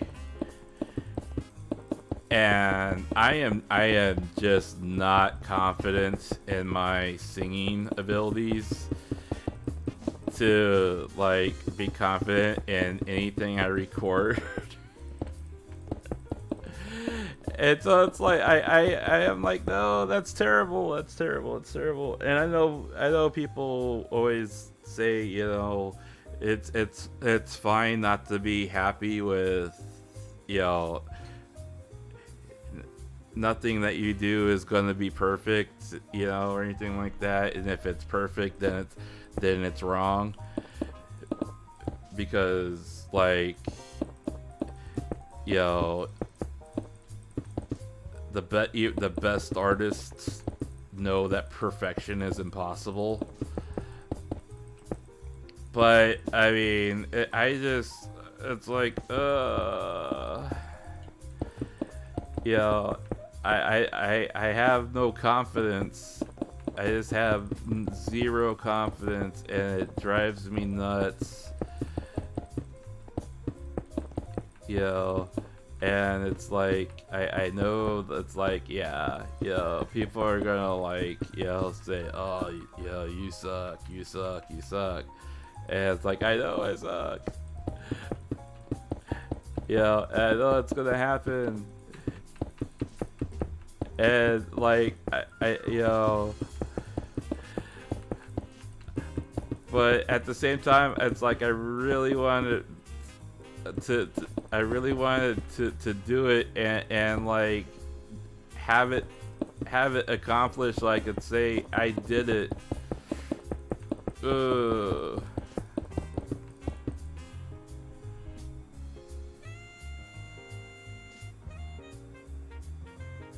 I don't, you know, honestly, I don't know a lot of, I don't know a lot of Niji, by name either. I'll know them more by like appearance, and then I can put more of a face with the name than a name with a face. I actually, yeah, and there, here's the other thing is that there's so many people in Niji that, you know, I mean, it's. I thought that Hall Life was tough with, you know, all the people that they added this year, but who was the one? I just started following.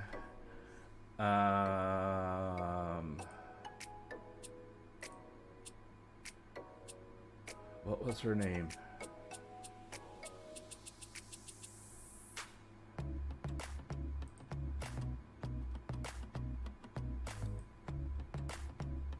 I literally just saw her come across my Twitter feed, and I had no idea who she was, until I saw her come across my Twitter feed, and I looked her up real quick, and, you know, did a quick search of her channel, you know, and I subscribed to, you know, watch some of her VODs later on.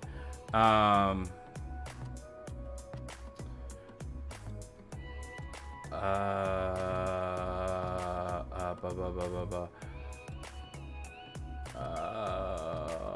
was her name? It was...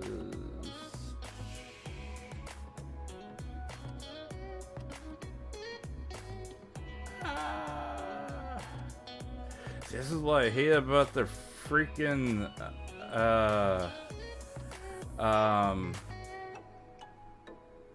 subscription tab in on YouTube. I wish you could sort by like, you know, newest subscriptions first, or you know.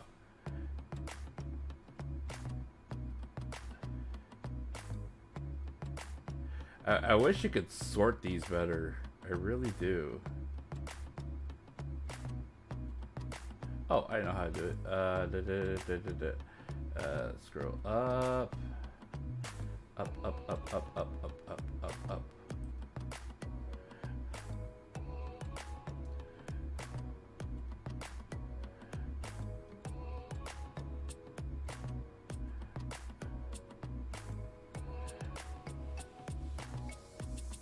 It was...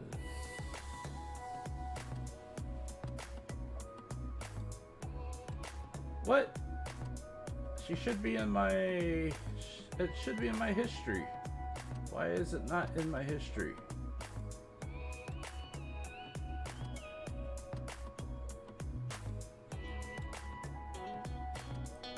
Okay. Now my head's playing games with me.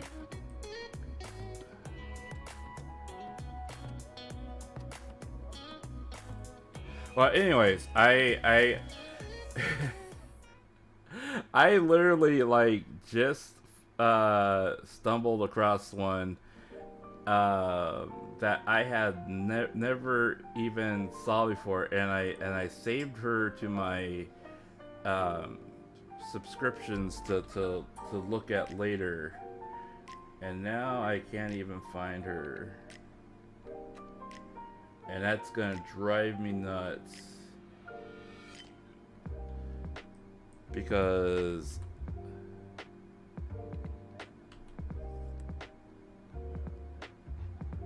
Oh, Pomu, Rain Puff.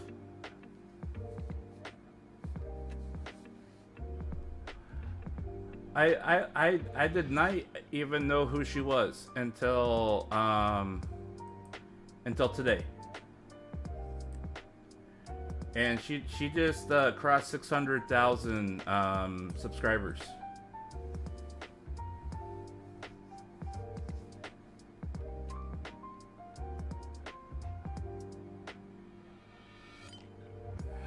I think I still have access to that on Game Pass. I haven't had a chance to download it yet. I have so many games backlogged. It's like,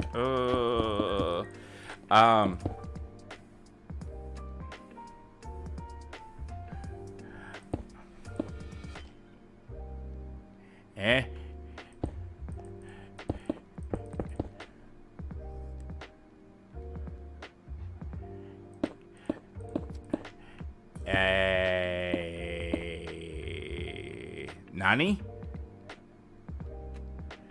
You're Rain Puff? You are Rain Puff.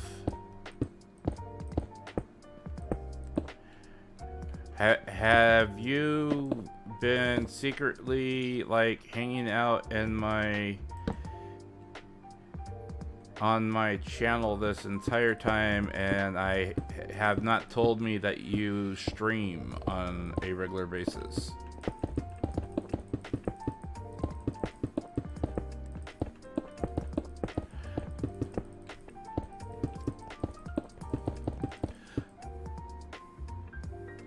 So, just to give you an idea of what my playlist looks like, I still haven't been able to figure, well, okay, so I've watched several videos on how to supposedly clear the area I got stuck at on Bayonetta. and I've tried it offline, and I can barely I can't even get the 20 up to 20 seconds, which is like the bare minimum for the easy mode. So that's why you haven't seen me play Bayonetta since that one Bayonetta stream, because I'm still practicing, and I'm also like, I have to have a really good day when my hand isn't giving me trouble, in order to like give it a try. So I'm still trying to find an easier way of getting through that area.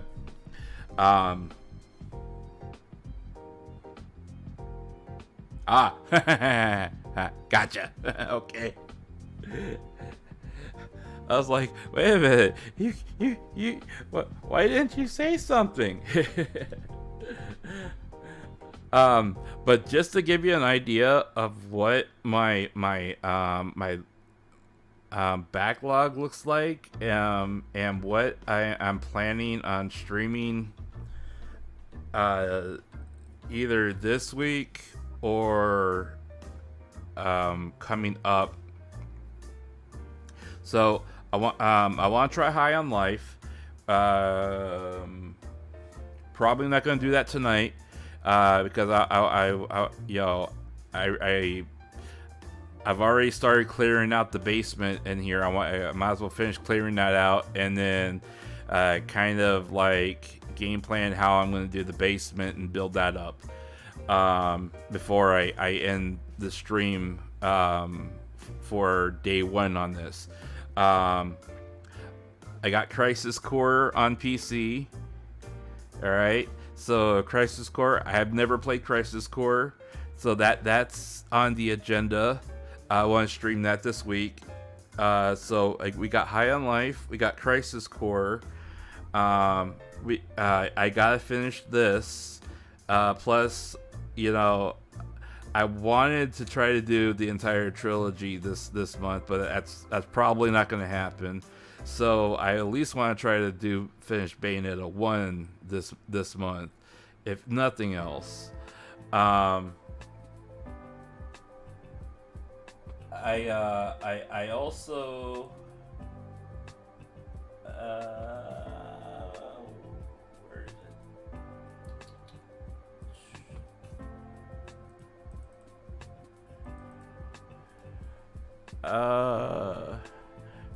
My phone's in the way.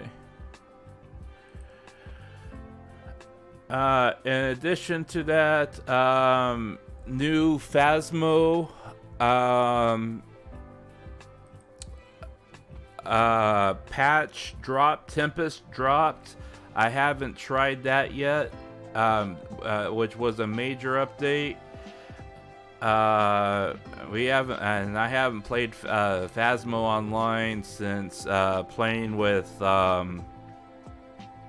the Gogo Nippon girls in November, and I promised myself that I would get over that mental block and play that again. So we still got that. And then there was one other one.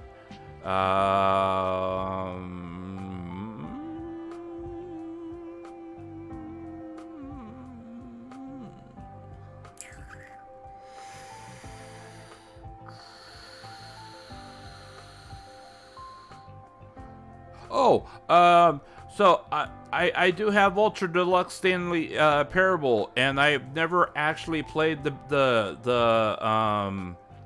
base game of that. So I mean, I know there's like 10 million endings to that. So I at least wanted to like have like the streamer experience and see how many endings I could get off the Stanley Parable.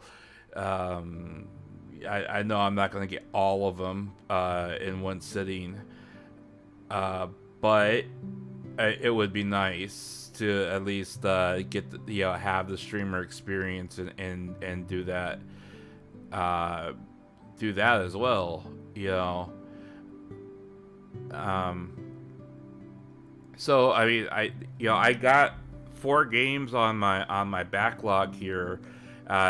3 of them I have never played before or finished, so we have a good amount of content to get through. Plus, we have on Game Pass. For me, Persona 5 Royale is on Game Pass, and I've never finished. I never finished it on PS4, so I had the base game before Royale came out. And then Game Pass leaked that Persona 4 Gold Edition is going to be coming out on Game Pass next month. In addition to Persona 3 that was originally released on PSP, the remaster is supposedly coming out sometime in January-ish. And then in February, what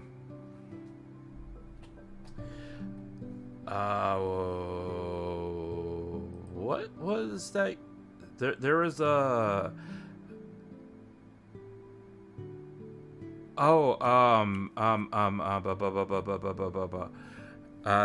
there's another game that's coming to Game Pass on February 20th. That is coming to Game Pass. That's going to be a day 1 release. Plus, I still got Warhammer 30,000. I got that with my computer. And, I mean, I've never been a Warhammer person. But, I mean, I got that for free. So, I was like, okay.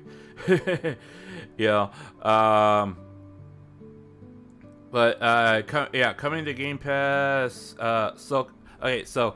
Persona 3 is portable is coming on January 18th to Game Pass, and then Persona 4 Gold Edition is coming on the 18th.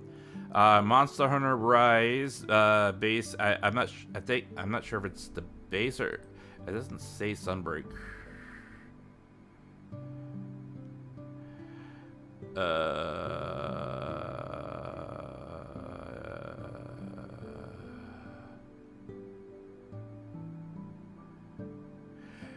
Monster Hunter Rise. I don't think it. I'm not sure if it comes with.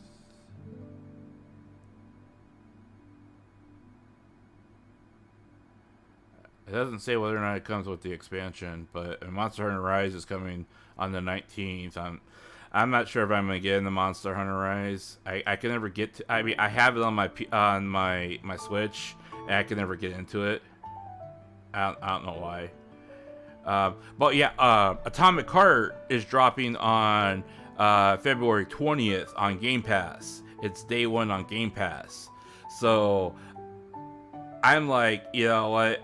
That game looks pretty sweet. It looks like a mixture of kind of like what BioShock might, kind of like a mixture of BioShock and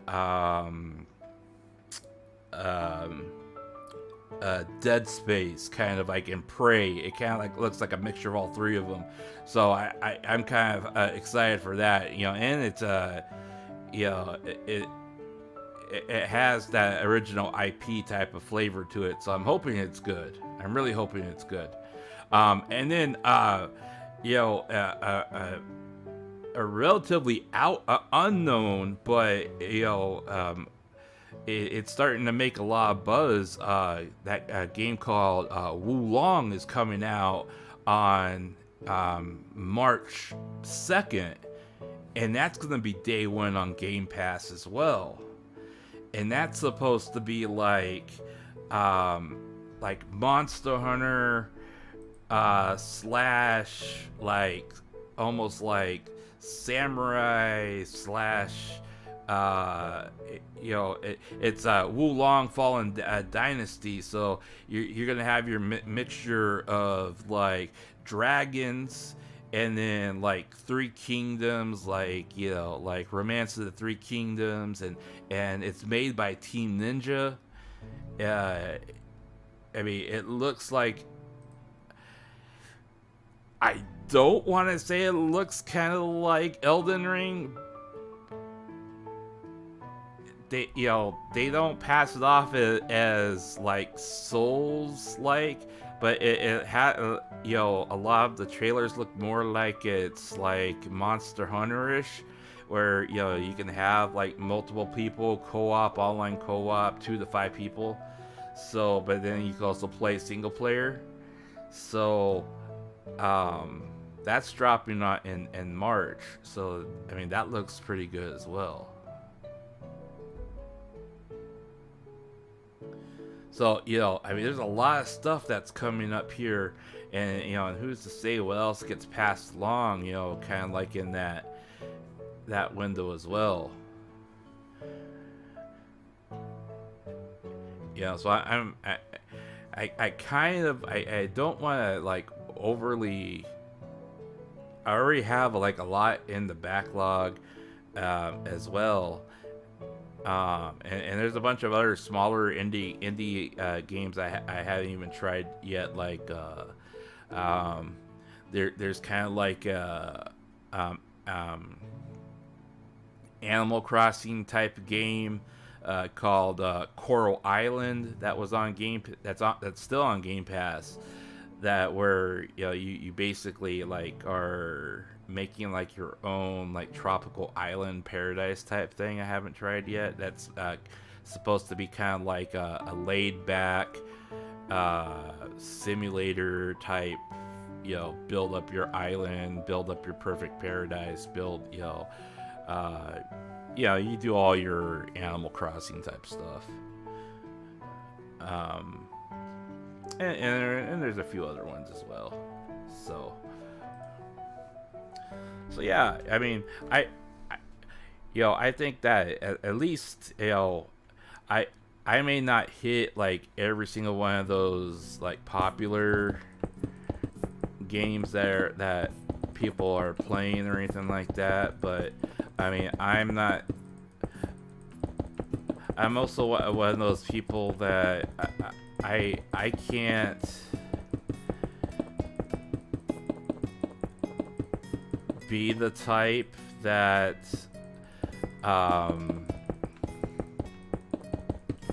play a battle royale for 5 to 6 hours a day, 5 days a week for 6 straight months and say that I am enjoying myself.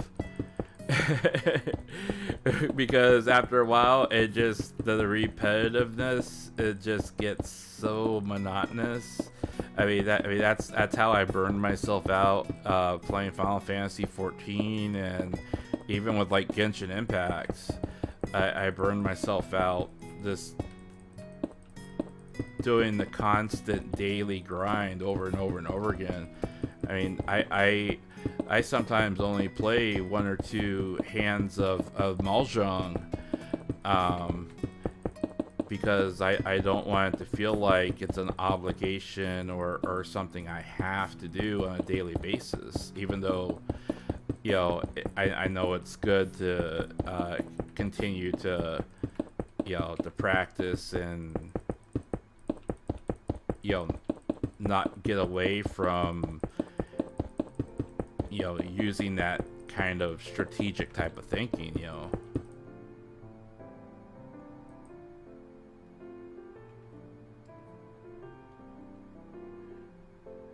I was really disappointed when I read the reviews, saw the reviews of Callisto Protocol.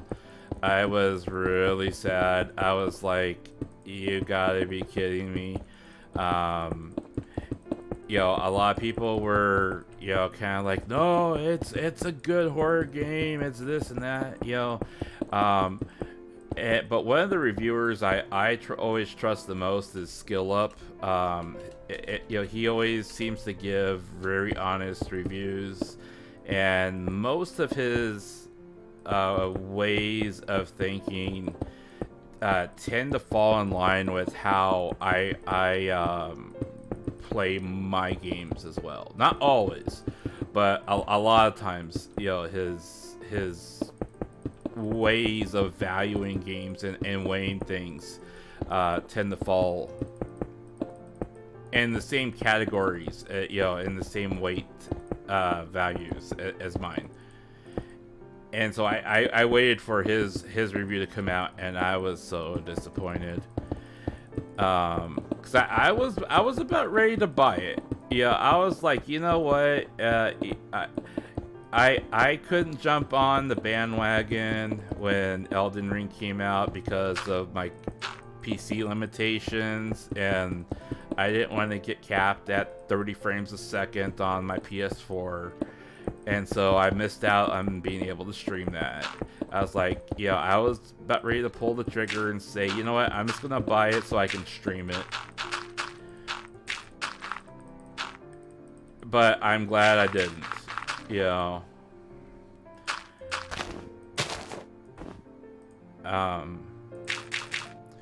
I mean, and the good thing is, at least now I still have Dead Space 1, 2, and 3 on Game Pass, so I could just stream those instead, because I never finished, or I never so I finished Dead Space 1 on PS3, but I was in college when those games came out, and so I never got a chance to finish I never got a chance to play Dead Space 2 or 3 because I was finishing up college during that time. But they're on Game Pass now, right? So I could just download them and play them now. So that's another thing I was kind of thinking about as well. But they're on my bucket list, so to speak.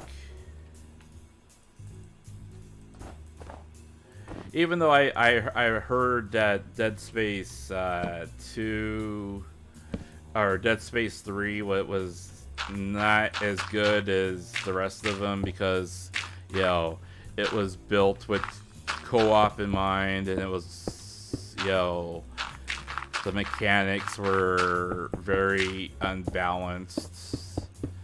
It was built like an action game with big set pieces.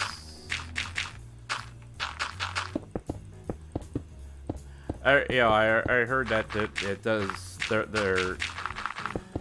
Its fans do exist, but by and large, they're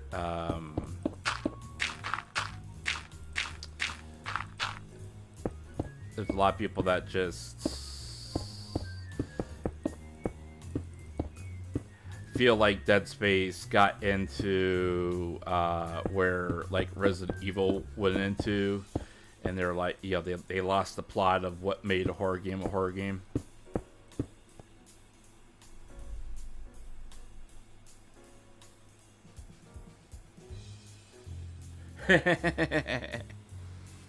See, I always felt that way about Resident Evil 5.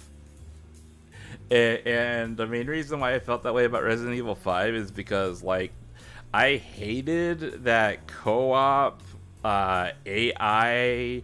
You have to have that stupid AI bot with you if you didn't have a co-op partner mechanic so badly that I got stuck like within like the first hour because that stupid bot kept getting herself killed. I was like, you know what? Resident Evil 5 never existed in my brain. Because I never got past like that first village. I was like, you keep getting yourself killed. I was like, I wasted $60 for this. I'm like, I gotta find somebody who wants to play this jank. And like, you know, at the time, like most of my friends were all like Xbox people. They, you know, none of them had PlayStation. I was like, what am I supposed to do? I couldn't return it and get, you know, a refund for it. I bought it and then I, you know, finished my college semester and then I played it. And I'm like, those past the 30-day return policy. But oh, we're almost done clearing out the basement. This kind of feels like doing spring cleaning for my apartment next year too, because I know it's gonna be this bad. I actually got so much stuff I need to clean out for spring cleaning next year.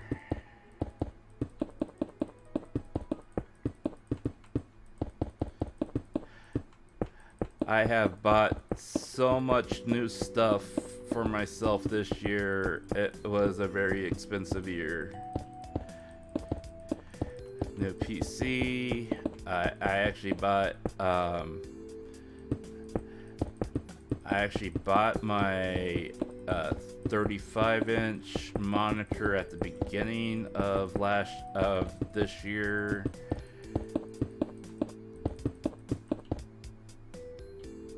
And then I bought a new bed this year.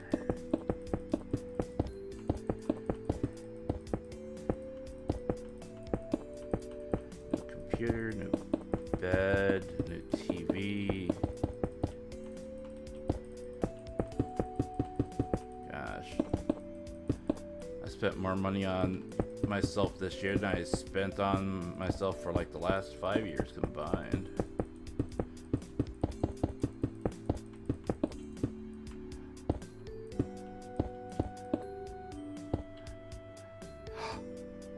Yay!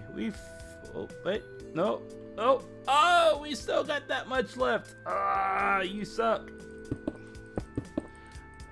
I had myself all happy for nothing. I still got about 20% left. Ah. Okay. But yeah, when does? Oh, because they turned off TNT on They turned off the explosive, any explosives. We have TNT, but this is all they do. And this is purely to prevent any kind of like malicious actions or any type of malicious actions by anybody, from like blowing up each other's stuff, you know, because they, you know, fear of sabotage. Yeah, it's kind of sad, but you know, I mean, it would definitely be nice, but yeah. Yeah, it won't do nothing. Purely cosmetic. That was one of the stipulations as well, is everything we do has to be manual, has to be by hand. Nothing can be automated, nothing can be bought or scripted. Everything has to be manually clicked. And if they detect any automation or manual or automated or scripted or bot type of activity, you're automatically, like, you know, kicked and permanently banned from the server. And here's the thing, we're all more or less a control group for Prism. Pina's igloo project is a control group for management to see how well her project goes, and as long as everything works correctly, and the managers and the mods are able to control things, members follow instructions correctly, and there's no mishaps or nothing bad happens. Prism will be able to start doing more community projects and more community events like this involving Minecraft. And one of the things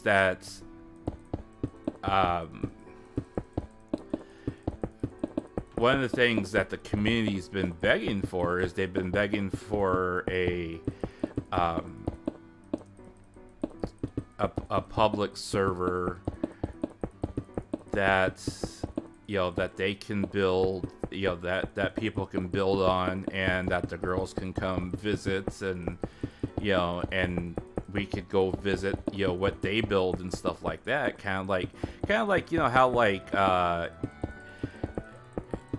how Hololive, they have their English server and their Japanese server, and then they have like their gateway and so on and so forth, right? The community's been, a lot of the community's like, hey, we really would like to have something like that, because the girls love playing Minecraft. And there's a lot of people that would really love to play Minecraft and build something public and be able to have that kind of interaction. But the problem of it is, well, how do you control it to where you don't have some jerk come along and wreck everything, and how do you moderate it, so on and so forth, right? So that that's where a lot of this is also coming into play. At least with events like this and with in memberships, they can identify who you are through memberships. I mean, you're a paying member. They can identify you through your billing options, that kind of thing. And then of course, if you're a member, you're recognized by the community, so you're far less likely to do something unless you are, a member that feels, betrayed or something like that, I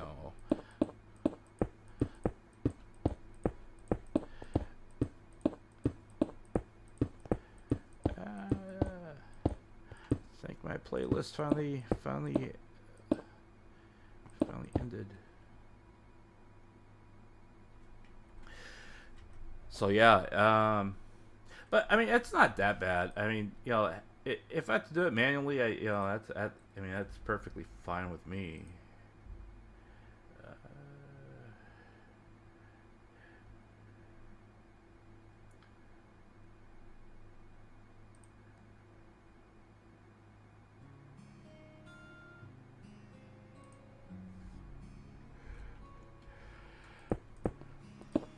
But yeah, TNT would definitely be funner.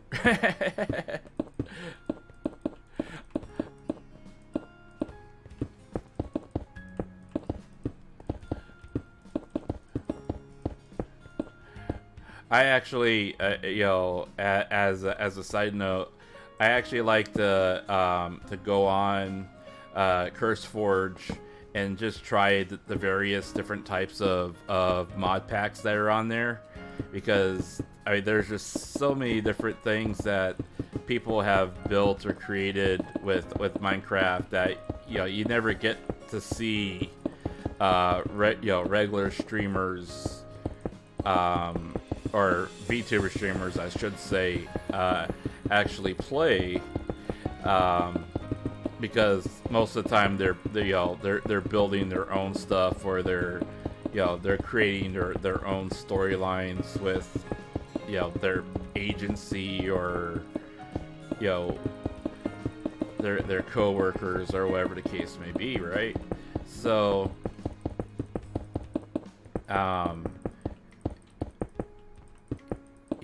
being able to play with the other mod packs that are out there is just incredible. I mean, some of the mod packs are so detailed that and built out that I mean I looked at them and I'm like, I mean, they have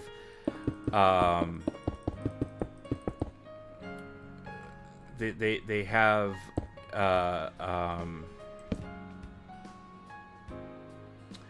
evolution lists almost of what would they call them, epochs, like when you go from like stone to iron to diamond and so on and so forth. I mean they're going like stone to iron to steel to dark steel to diamond to I mean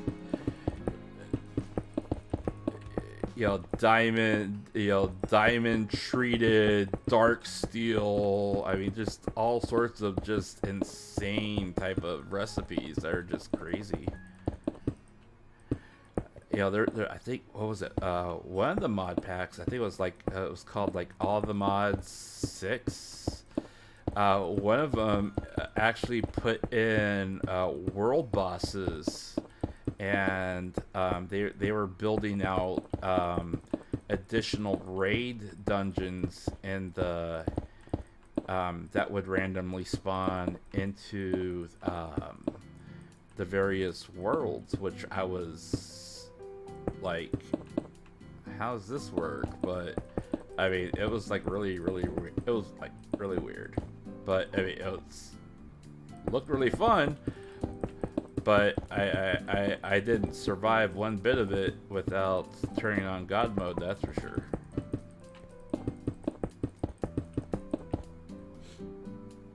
Alright, Calvin, you take care of yourself. Thank you for dropping in. I appreciate your company. Hopefully the next time you see me, we'll have everything cleared out here, and we'll actually be building more interesting stuff. But like I said, this week I also plan on playing that High on Life game, and also starting up Crisis Core as well. So if you feel so inclined, I wouldn't mind you dropping in. But yeah, have a great night. You take care, and we'll see you again soon.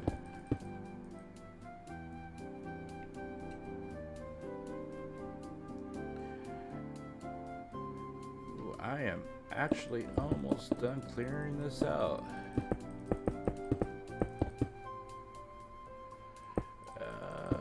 Okay. Now the big question will be,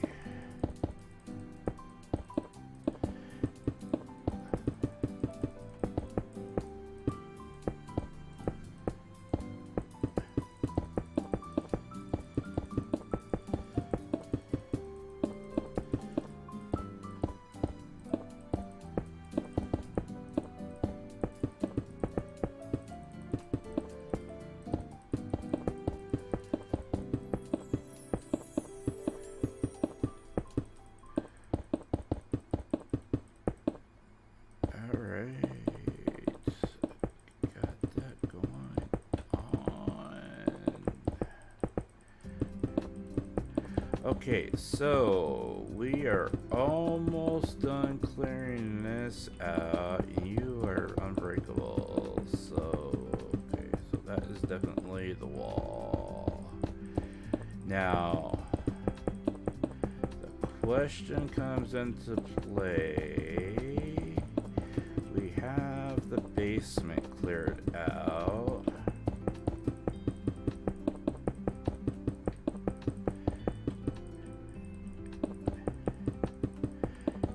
And we wanted to have the bioreactor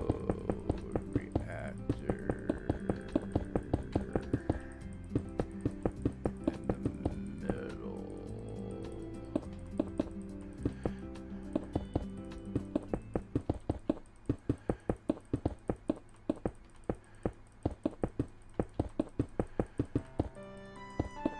I wonder.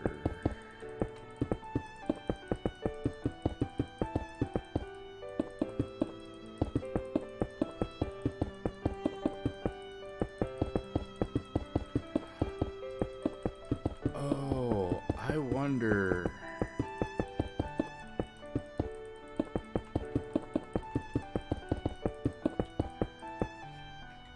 Hang on. Where's that picture I have?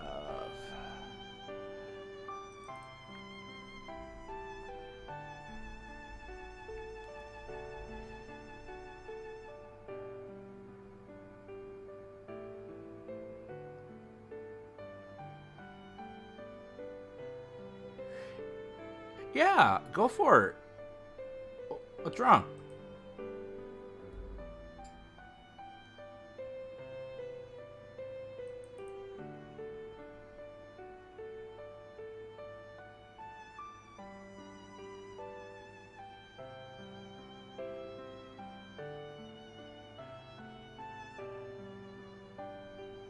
Oh, I wonder if I can do it.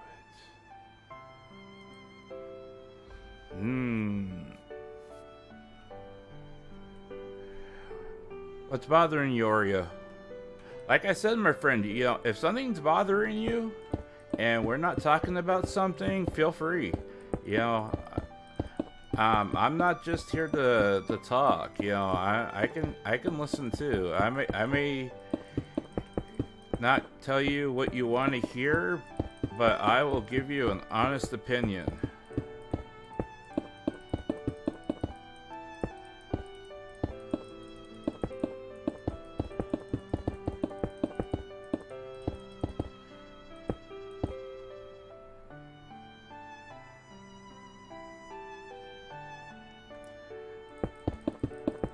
I know you've been kind of upset about a few things lately, so if it helps you kind of unwind on those things,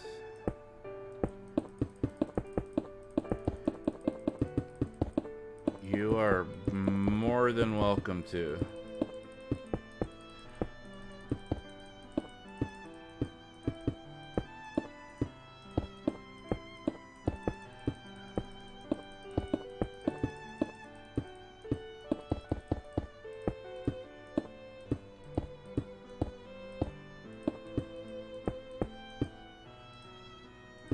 There. Now the basement's done. Okay, so basement. We are at chunk 16. And we can go down to 16. Okay, so we are at the bottom. 32, 32. Okay, so we are good.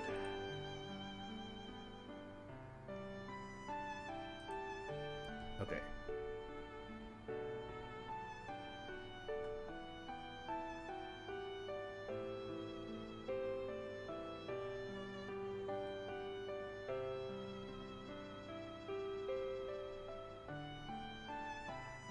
I'm sorry to hear that, my friend. You know, you are welcome to share whatever you feel comfortable sharing. You are you of course are not required to say or share anything you don't feel comfortable sharing. I can definitely relate to you in saying that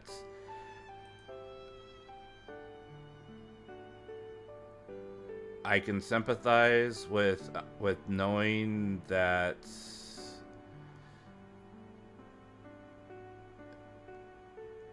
for me this month has not been the best month for me as well.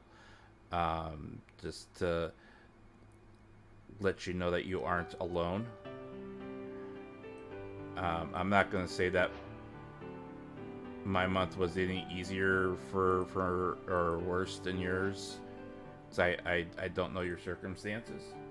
But I mean, if you want to talk about it, you are more than welcome to talk about it. Um, Share or say anything that you feel comfortable in sharing. Like I've always told you, my friend, my my door is always open. Proverbial door is always open to you. Um, if we aren't talking about something in particular, you are more than welcome to talk about whatever you feel is that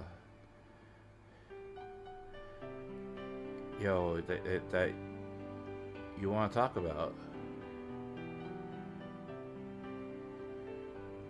If it helps you, then we did a good thing today. And we're not exactly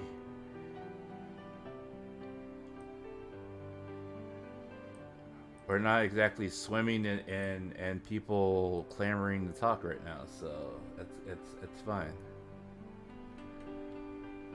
This is very much kind of a chill stream right now, so.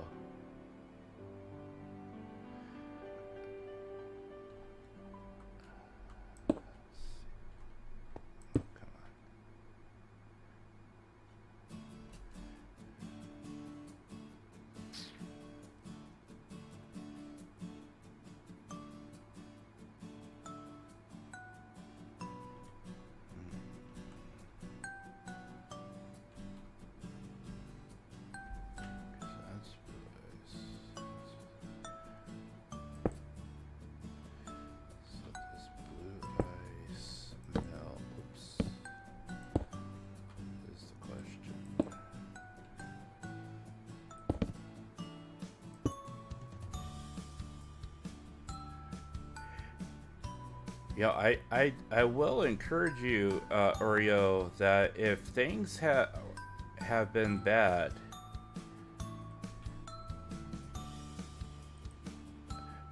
that it's never a bad thing to talk about what's bothering you. If not to somebody you trust, somebody who's willing to listen. It's always important to remember that.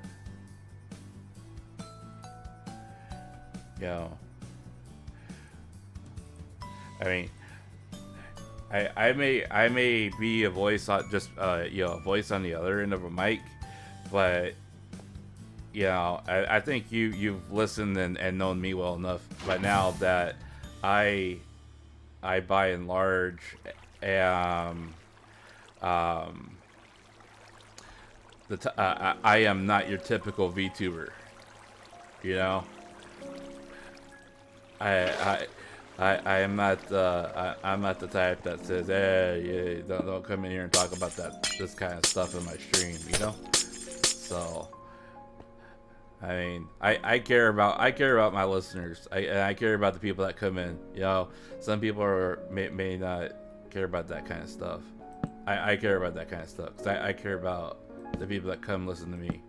Because you guys care enough to listen to me. So you know what I'm saying.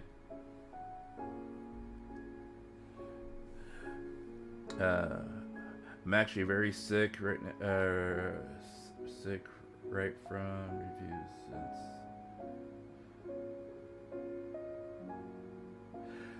Oh, you know, I can completely I can completely sympathize with you there. You know, when I was in college, I went through some very rough spells of um with my health. And I don't know if you remember or not, but in addition to having all my back problems and my problems with my hands, my neurological problems, I also have a heart problem that I developed as I grew older, and I didn't discover that heart problem until I was in college, and the stress from college started getting to me, right? And when that stress from college started getting to me, I thought I was having a heart attack.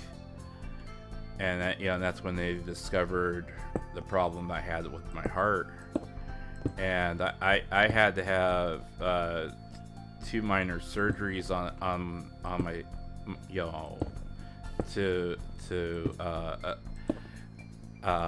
save my life. I guess they weren't minor, but I would have. I was basically gonna work myself up to have heart failure if they didn't discover those problems. But I mean, in addition to not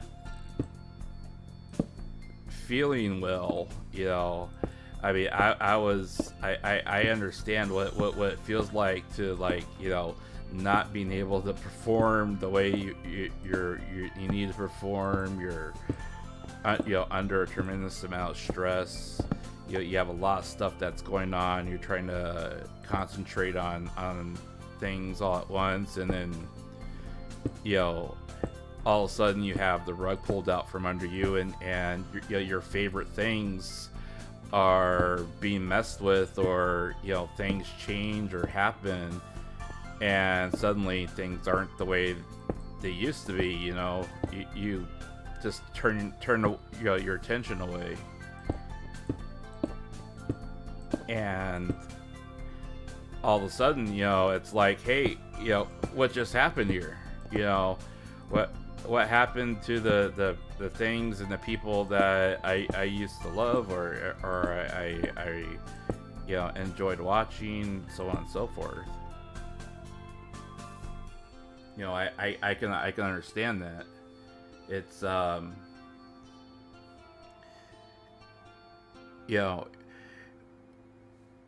you want to be able to focus on the things that you need to focus on to get them done, so you can get them done and over with, so you can go back to the things that you enjoy, right?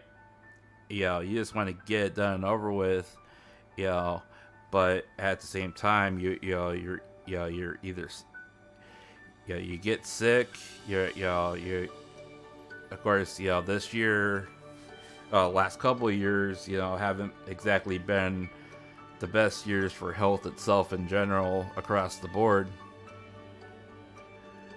but especially now. And then on top of that, you have stress, you're dealing with stress, depression, you're dealing with anxiety, frustration. I trust me, I understand.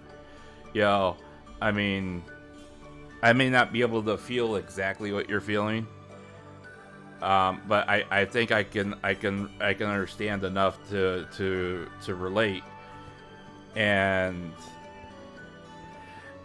what I can say is, you you know you're not alone in how you feel, even if those feelings aren't exactly the same. I mean, this past year, you know,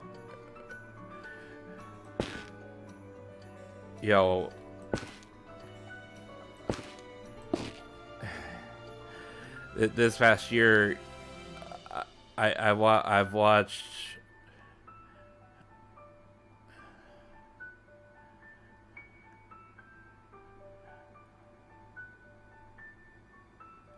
I'm gonna have my third little sister graduate on me, bro. And it's not her choice.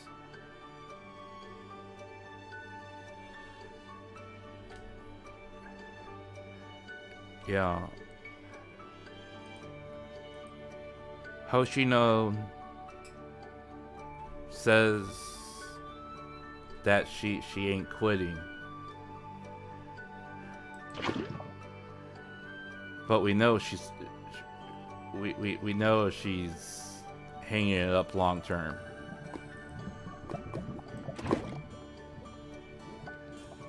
She's saying that she's not gonna go away, but she's basically saying that her character, her VTuber model, and all the normal time that we spend together is gone, man.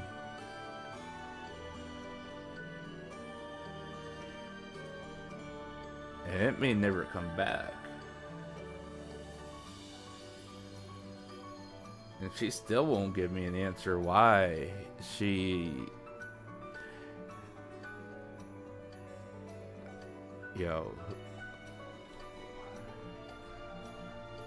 what trouble she's at. She won't tell me what trouble she's in, or who's giving her trouble, or what's giving her trouble. And she won't ask for help. Who knows? Maybe she's just tired and fed up with it all. Tired of the stress, and she feels stressed out. Who knows? Who really knows?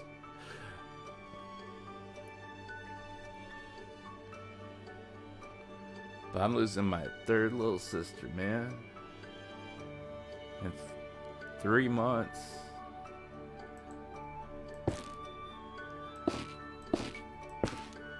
And it breaks my heart, bro. It really does. And if I can be honest with you for a minute, when she told me that this week, I nearly quit. I nearly straight up, I was ready to straight up quit.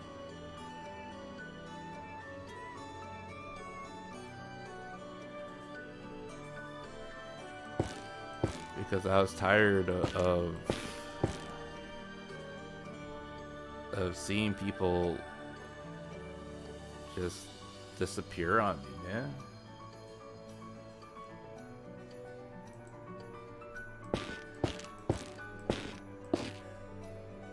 But, I thought about it, and I really thought about it, and, I mean, I've continued to think about it as the days have gone by, and this may not help you nearly as much, but let me tell you that the more that I started thinking about, the more I realized that even if I lose Akira, Makoto, Hoshinon, even if I lose them to time forever.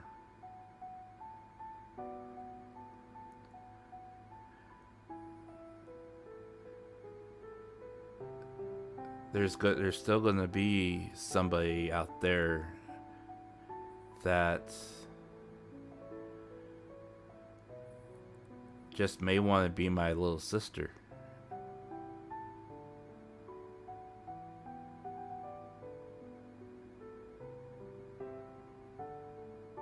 You know, I mean, that's why despite the fact that I have very limited creative talent, that's why I said I'm gonna take on this challenge for Pina,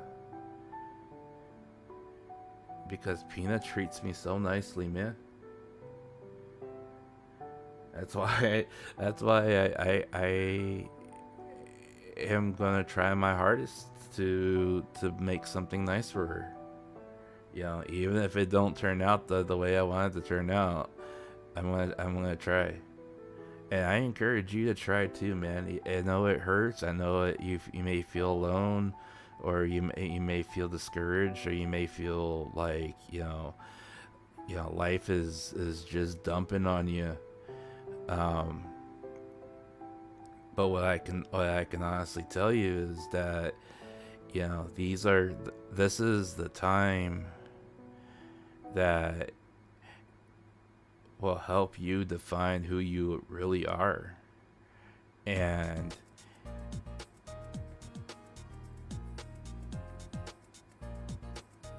if you can find the good that you have and you cherish with the people that you have lost, and carry that forward, and share some of those things with the next person, that's gonna make you a better person.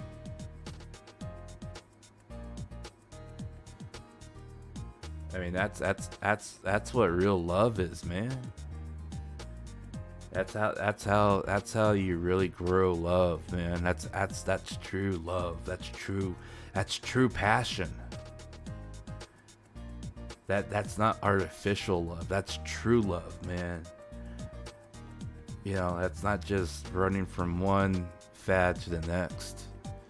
It's seeing what you valued and treasuring it, and then carrying it forward. And it's not loving that next person the same exact way. It's knowing how you love that person and using those same values, man. I mean, it don't have to be romantic love. It can be, love as a fan, love as an Oshi, love as, loving them as a singer, as an artist, as a creator, loving them as a companion, loving them as somebody who keeps you entertained or company.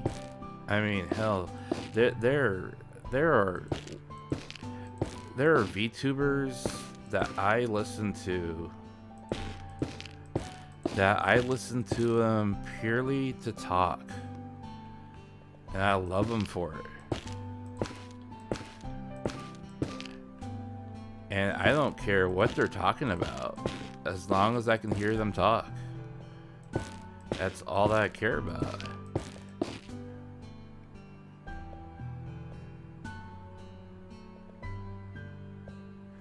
Yeah, and it's, remember, it's not about, whether or not you ever put them aside, or that you replace them.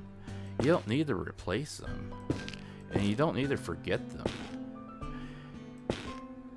The important thing is to find what you valued while they were there. And then make sure that you don't lose that. Don't lose what made that feeling, what made that those moments special. So when the next person comes along, and you're like, man, I really enjoy this person. I really want to show them, my support. You know how to support them. I mean, let me be honest with you. I could care less about Apex and Valorant. Those are two games I can't get into. I absolutely can't. I am just completely clueless and terrible at Apex. And I have absolutely no idea what's going on in Valorant. Alright? And I've been watching Valorant for months.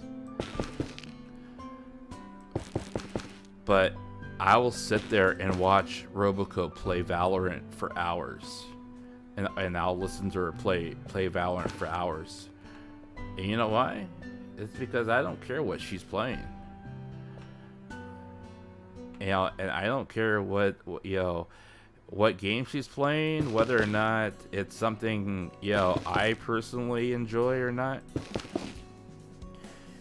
I care more about the fact that I can hear her voice, that she brings a smile to my face, that I'm starting to understand her more as I'm learning Japanese, and the fact that, she was gone for so long,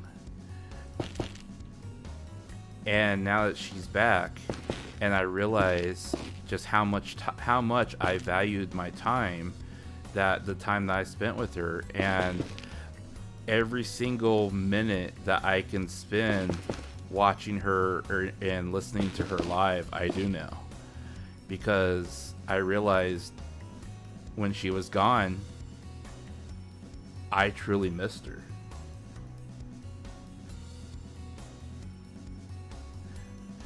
It's okay, man. You know what? It's okay to cry.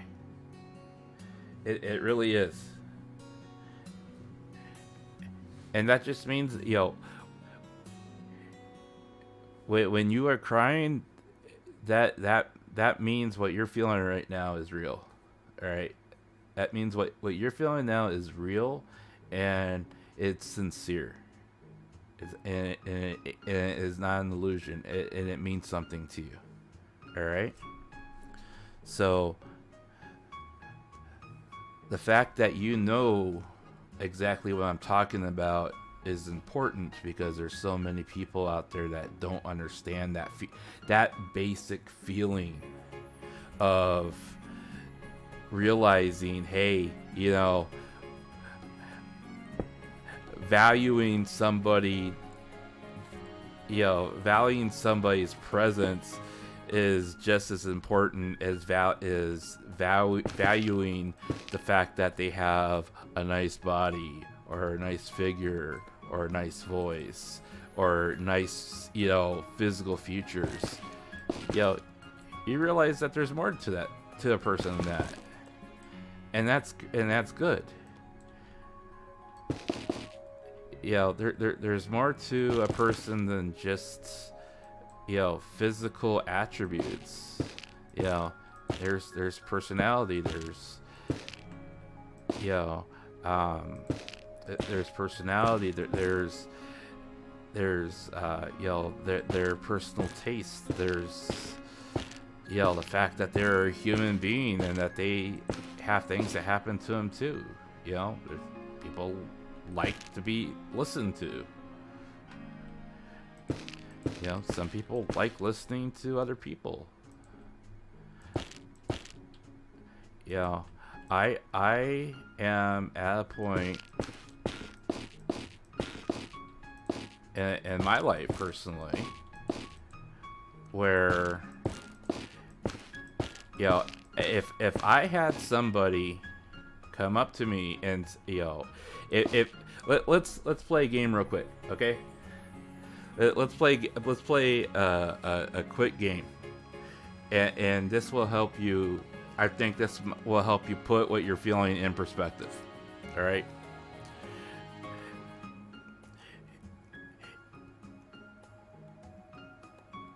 I want you to pick one VTuber, either any agency, current or past. They can be with the agency now, or they could be they could be a former person in the agency. Okay, any VTuber. All right. Now, if you could spend one day with them, you could spend one day with them. How would you spend that day? Okay. Now, a lot of people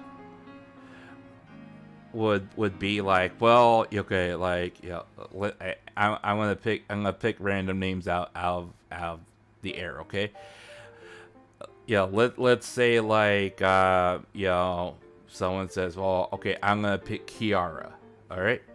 They're like, well, okay, I'm gonna pick Kiara, and I'm gonna pick her up in a fancy limousine, and then I'm gonna take her out, and we're gonna go to to this fancy restaurant for lunch, and then I'm gonna take her to this really extravagant place where there's lots of like say like art or something like that, or take her to like an aquarium or something like that. And after that, we're gonna have a very romantic, expensive candlelight dinner together, in a private reserved location, and then after that, I'm gonna take her to a very expensive show, and then after that, I'll drop her off late at night, and wine and dine her pretty much, right? And then another person would, probably like, well, I'm gonna show up with, first I'm gonna send her like 5 dozen bouquets of flowers to her place, before I even arrive, and then I'm gonna I'm gonna have her picked up and then her delivered to where I am, and then I'm gonna be waiting for her in a very expensive sports car, and then we're gonna go and do the X, Y, and Z. Doing those things, right? They're they're looking to like really impress by doing the most outrageous, but yet and spend like thousands of dollars trying to impress them, right? Now, I want you to listen to what I would do, okay? Now, if I could pick any one person, of course, I would pick Roboco, okay? And here is what I would do. All right. I would tell Roboco, I'll tell her, I say, Roboco, look, I can't cook. I could go out and we could go out and have a nice supper or a nice lunch. We can do something like that. We can go out and have a great time at a very nice restaurant. But what I would really like to do is I'd like to spend as much time as I can getting to know you. I would rather say, hey, you know what? I mean, I know you're a decent cook. I'll go out and buy fresh ingredients so you don't make sandwiches from things that are expired in your fridge. I'll go out and buy the fresh ingredients so we can make them. Why don't we make lunch? Make a bento. Let's go out and find a nice spot. A nice spot at a park or something like that. Have lunch together. Talk. I'd love to listen to you and listen to you talk about whatever's on your mind. Then let's go out to an aquarium. Let's go out and have a nice supper. Let's go out and take a nice walk around wherever you think is the best places to just hang out. But I want to spend as much time as I can getting to know you. Because at the end of the day, I want to be able to say, this is how much more I know Roboco versus, oh yeah, we went out and went here, here, here, and here. Well, how is she? Oh, she's great. Oh yeah, how's she great? She's pretty. Okay, and what else? Well, didn't you learn anything else about her? No, we were too busy running back and forth to everywhere, and I was too busy trying to impress her to actually ask her anything. You know what I'm saying? You know what I'm saying, though? I would rather, talk to them. I know they're a person. I would really hope that they are a decent human being underneath, and that whatever whatever they just listening to them talk about various stuff when they're streaming, they seem, most of them seem like decent people.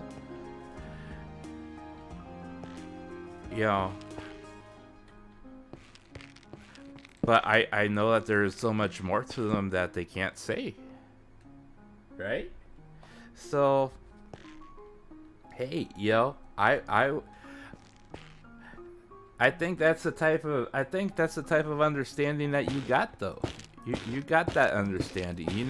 You know that there is, you get that there's that second level. There's more to a VTuber than just what the model is, and just what the agency is selling you, and what the what their taglines are. Yeah, you get all that. There's a lot of times where I'll be honest with you. There's a lot of VTubers out there that I look at, and at first I listen to them. I'm like, oh hey, this person's pretty cute. They have an adorable hook to them and everything else like that. But then as I start watching them and I start listening to them, I start realizing just how artificial they are, right?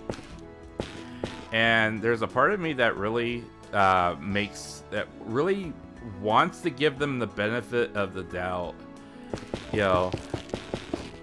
But then the more I listen to them, and the more I start actually realizing their inner personality, the more I realize that they're not all that they appear to be. And I'm not saying that of anybody that you probably watch. I'm saying that as, somebody who has watched a lot of VTubers like on Twitch and a lot of small ones, a lot of independent ones.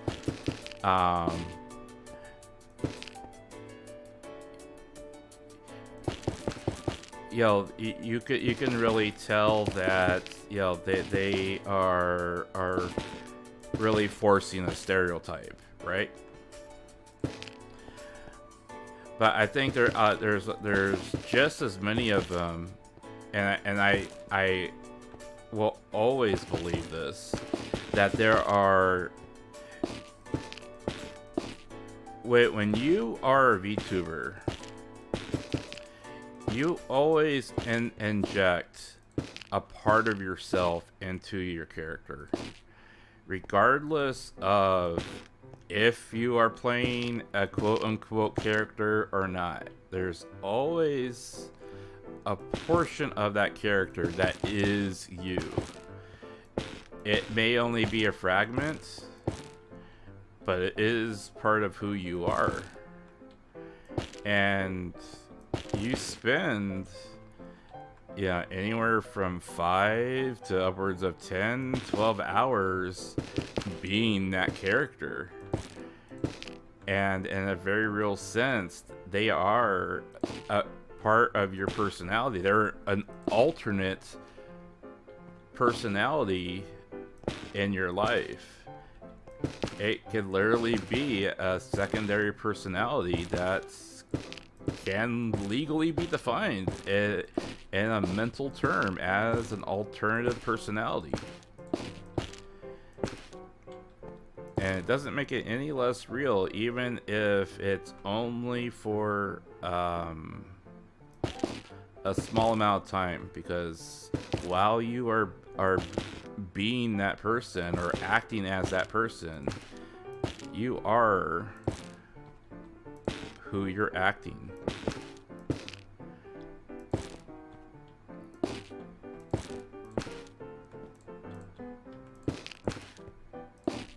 That's why people are able to, claim insanity, even temporary insanity, even if they're were only, temporarily insane, because they weren't completely insane. They were just temporary. They were insane, then they went back to being sane. Same thing as a personality. You can be in one state of mind and then switch to the other state of mind. That doesn't make you any less liable to the action than, no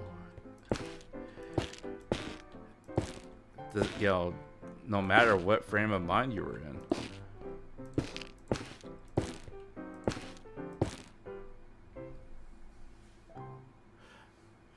And that is today's TED Talk. I have no idea how I went on to psychological profiling, but yeah, we'll just leave that at that. But anyways, honestly though, I will give you this very heartfelt message, Oreo, that I know 2022 has been rough, and that many of us have gone through a lot this year, and some more so than others. But I do want to encourage you to not lose faith in yourself or what's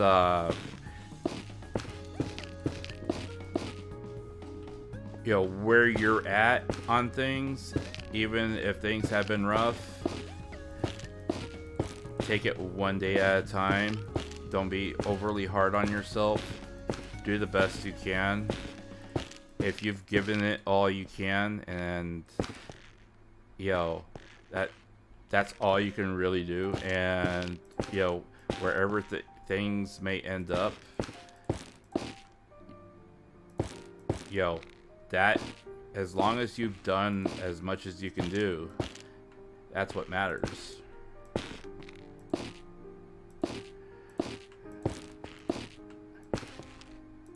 You know, just remember that it's always about the process. Just because the outcome isn't what we want it to be doesn't mean,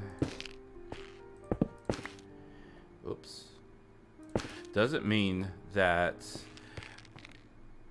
you know, we messed up or that we weren't good enough or anything like that, or we failed.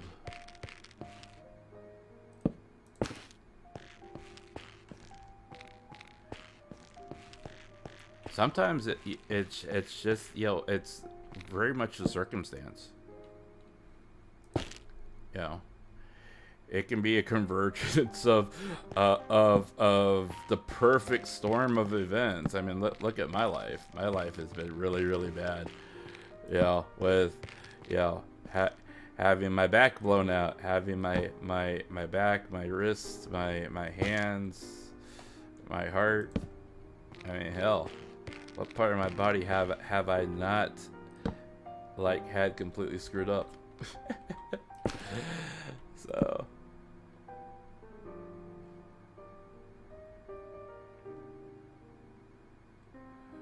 yeah, it'll go away. It'll definitely go away.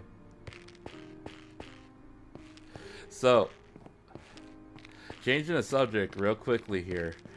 I just had a very big, like, brain storm while we were talking, and I don't know how well I'm gonna be able to do it, but so hang on, and I'll have to find out. I think I could probably pull up a screen capture from her stream, but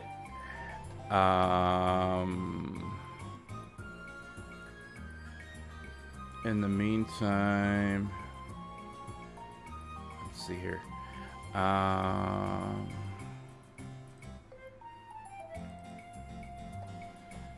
So I just had, like, big brain moment here, and if I can do it, it will. I think it will be really cool. Okay, so let's see if I can.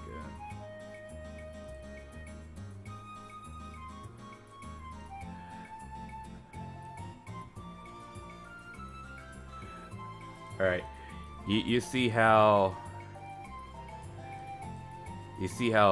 Pina has her own custom skin for Minecraft, right? Well, what if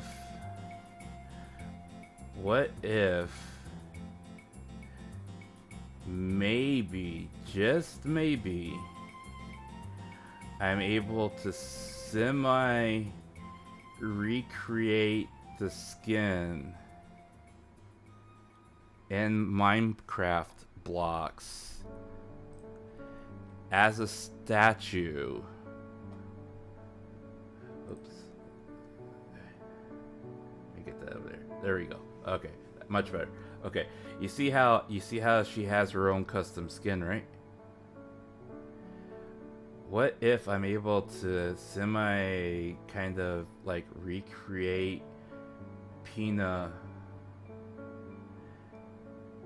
as a statue, right? Yeah. See, if I can, like, recreate her skin and kind of, like, recreate it as a statue, and then I can place that in the center here, right? and then I could have that as the centerpiece from the floor, from the basement going up, and then I could have that like as the central piece of the igloo going up, with the top of the igloo covering the top of her head, right? And then I can build like all the other little like compartments around it, and then because like she is supposed to be like our main, like she's technically our Oshi in this case, so you're supposed to worship your Oshi, right? So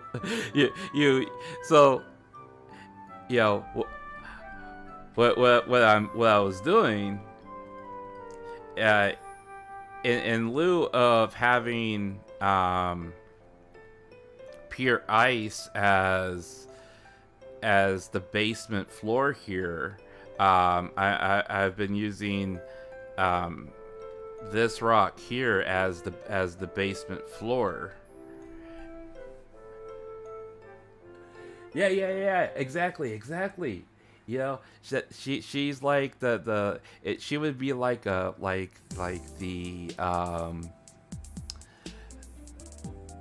like the big Buddha statues that you would see in like some of those like really cheesy like movies,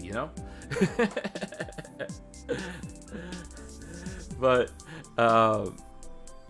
she could be like the central focal point for the middle portion, and then you build her up, and then you can build the floors around her, and then depending, hopefully, it would really like depend on like how big the dimensions. I would really have to try to figure out the dimensions to get that replicated, but it shouldn't be too hard, because like if you walk in,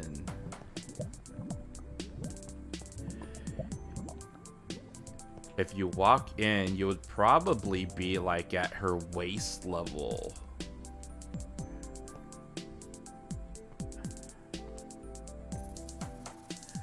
I want to say probably her waist level, because we're going 16 down, but we have 100 up to play with. So I mean, even if I do have to like really extend it this high, which would look really sus, but at the same time it would be like really kind of fitting, considering that she has. Oh, that would be even better. If I have to go this high, what I'll do Oreo, my friend. Oh, I am so glad I talked this out with you. I got it.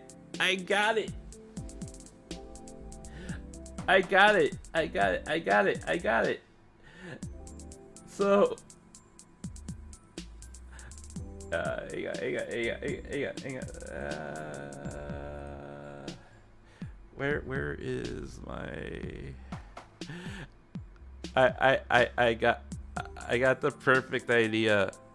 Oh, this will be so good. If I can pull this off, if I can do it, it will be great. I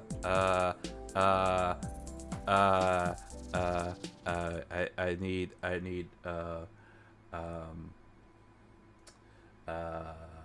come on. I need why can't I find? Why can't I can't find? Okay, well we'll take this screen cap. save. Download. Okay. Download. Okay.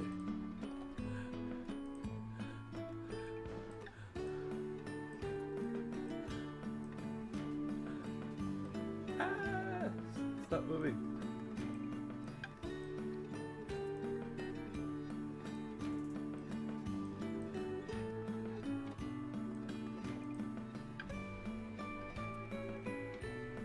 So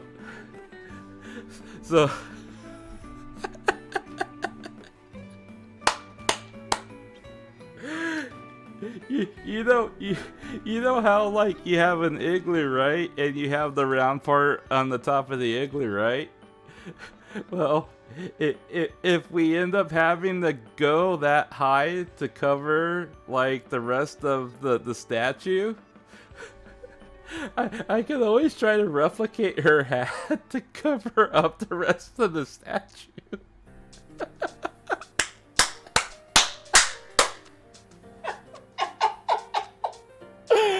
Oh, that would be great. Oh, that would be so great.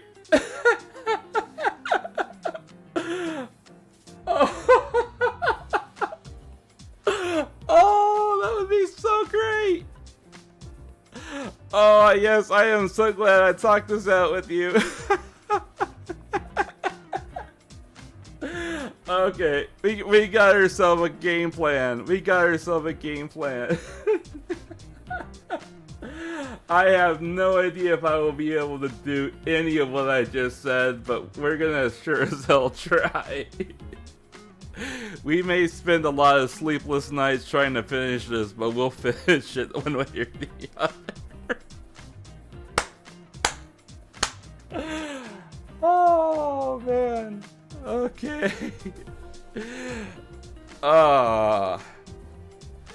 If I could do this, if I could actually pull that off, it will be impressive. It will definitely be impressive. But yeah. So I got two big tasks ahead of me though. I got to try to figure out exactly how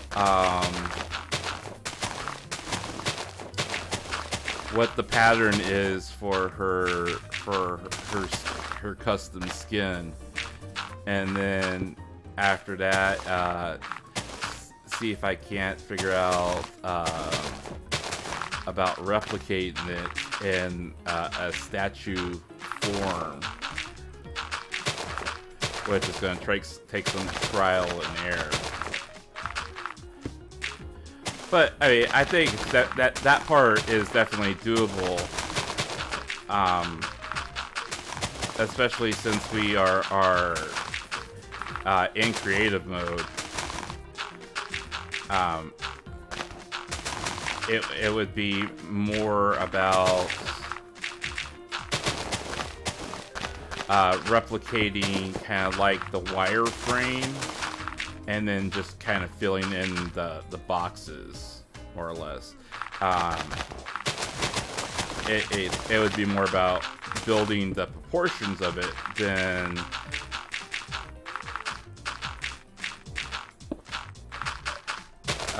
whether or not we get like colors right or anything like that. So, but yeah. The harder part would be the actually like doing like the hat if we made it that big. But that would be so great if we had to do the hat part too. Okay, that got me worked up. Okay. Okay. We got ourselves a game plan, boys, and I say that we definitely have a solid idea. I see. this will definitely be one of the biggest projects that I will need to finish working on before the end of the year, because I think the deadline is like the first week of January, I want to say, somewhere around there.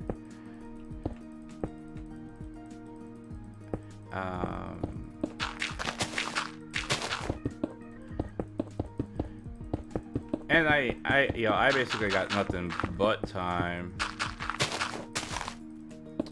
This week is gonna be relatively slow with holidays and everything else, so that's not gonna be too big of a problem. The bigger thing would be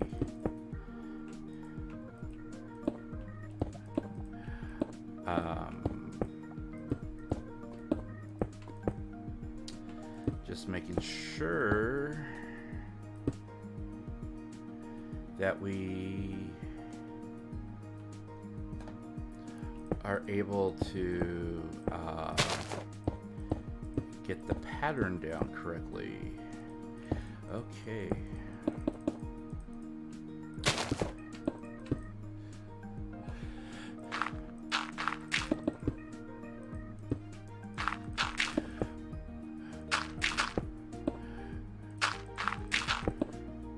Yeah, I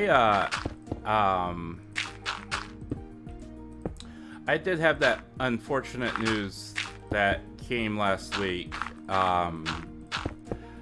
but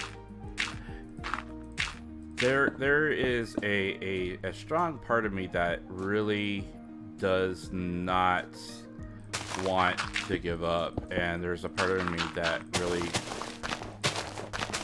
wants to continue fighting, and really believes that there's a reason why I continue to keep pushing forward ahead with what I'm doing. I mean, despite the fact, like I've always said, I don't primarily do this to try to gain popularity. I definitely don't mind meeting new people, and I certainly do have tried and am going to continue to try in 2023 to expand in some ways some of the things I'm doing to because I want to work on a lot of my different skill sets that I realize I'm lacking in, and there's a lot of skill sets that I had as a IT professional that I just am lacking now because I am not actively working in the environments I used to work in. So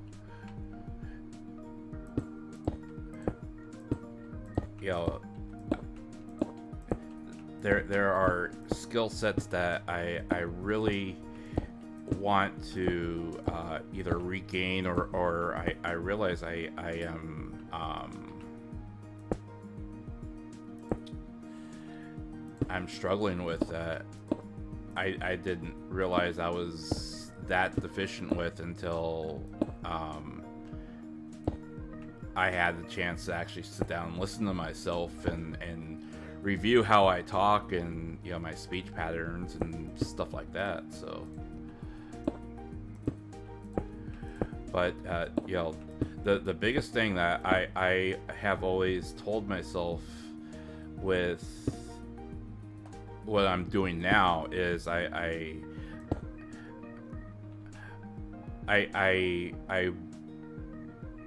how can I say it?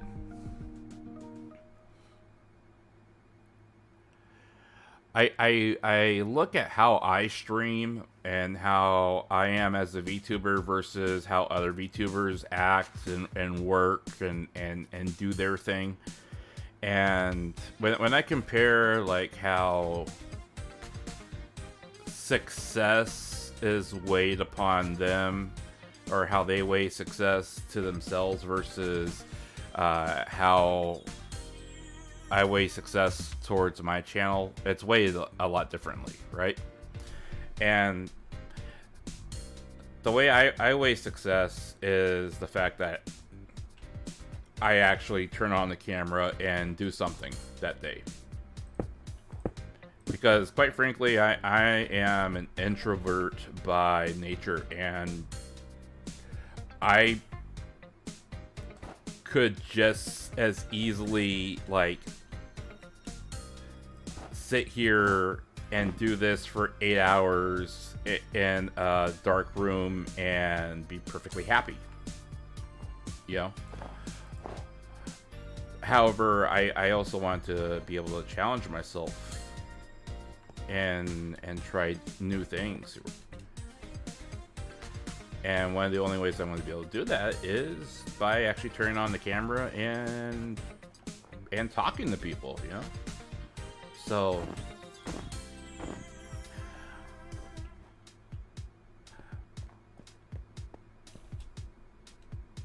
and that's just the other thing too. I realize I am not that great of a public speaker by any stretch of the means, and I'm getting a lot better.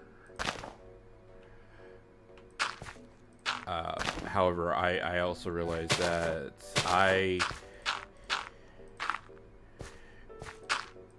the way I deliver things is drastically different than how a lot of people want to have things delivered to them, and that turns off a lot of people.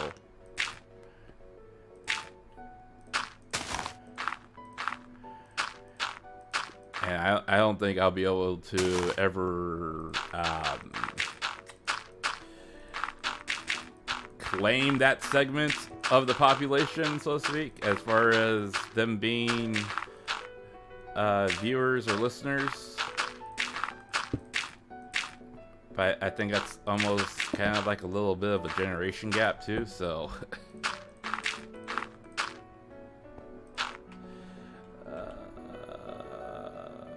where is my cobblestone? Cobblestone, gravel, cobblestone.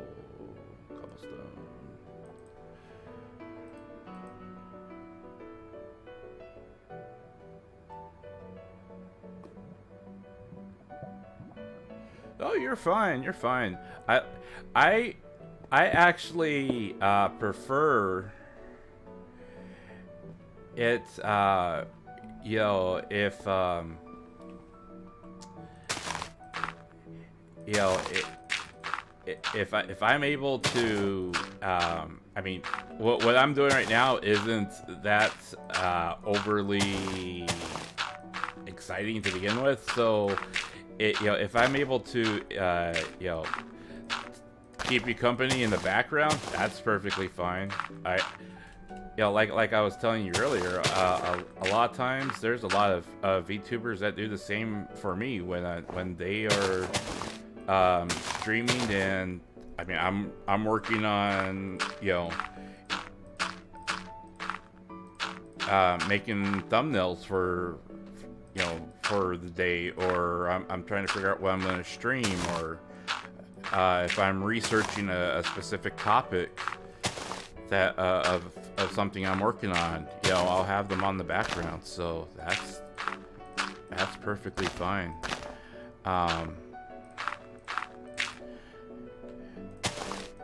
You know, if I was playing something that was a lot more entertaining than this, then I would say I would be a little disappointed that you weren't watching. But considering that I'm mostly clearing out blocks right now, and then just building up the framework for what we're going to be working on later, that's fine. I'll just put these here, placeholders for the moment. Oops. Um, Minecraft ASMR, yeah. Well, I'm actually, you know, I was just kind of thumbing through the playlists of free or not free. Well, yeah, I guess it is free, but royalty free music that that they have on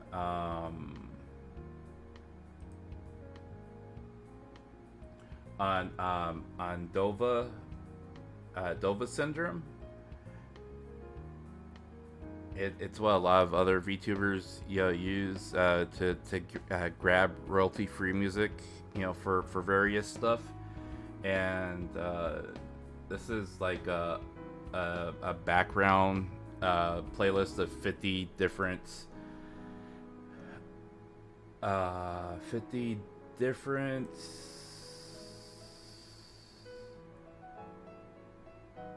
what did it say?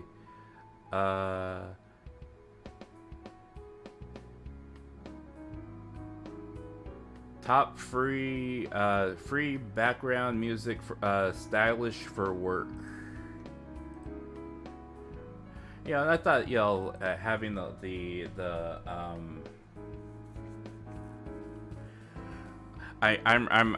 actually kind of impartial to piano play. I think that's why I also enjoy listening to Luna when she plays plays her you know, does her playing on the whatchamacallit. You know, because I mean I actually really enjoy it.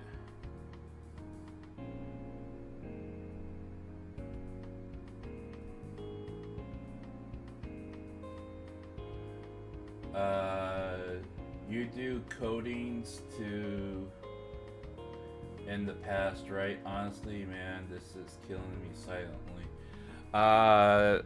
I have done some very light coding. It depends on what kind of coding you're talking about. I haven't done anything like heavy.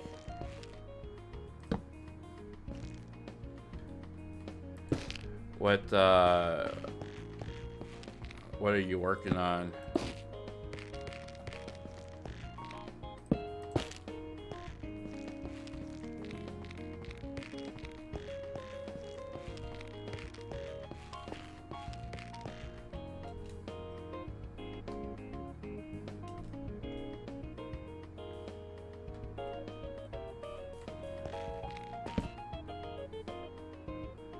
HTML, CSS.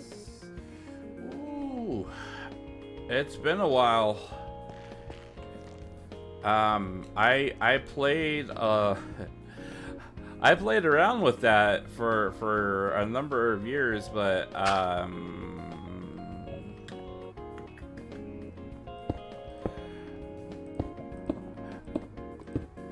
gosh, it.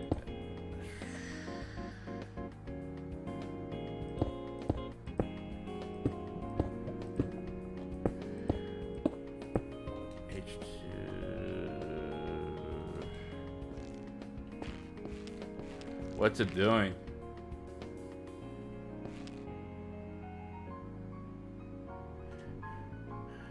I'm trying to think if I can remember enough to even be worth helping you, but what's it doing? What's it doing and what's it not doing? I guess is the proper questions.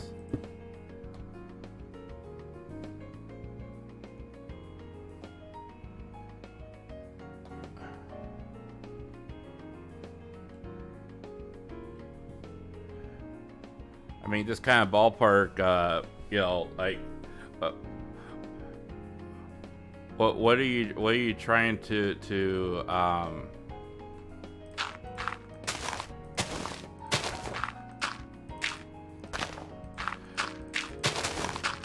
what are you trying to what are you trying to write, and what's it, what error is it throwing?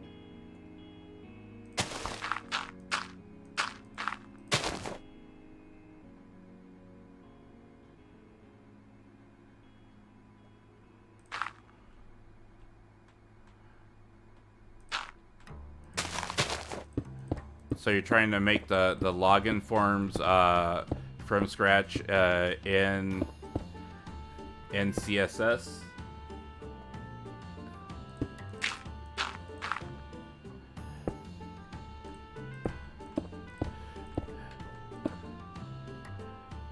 Are you? Oh, okay.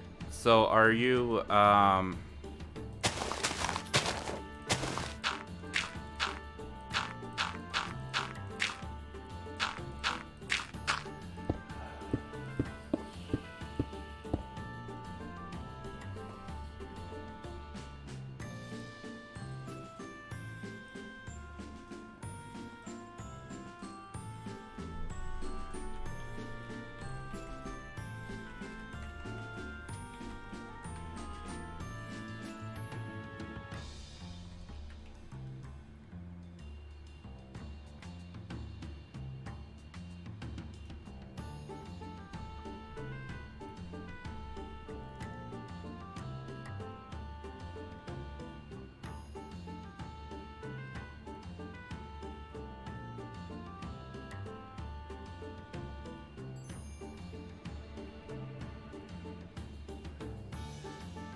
So if I remember,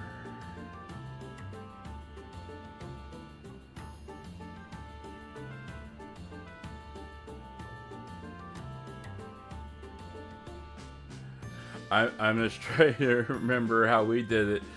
Okay, because I remember that we had to do we had to make two files.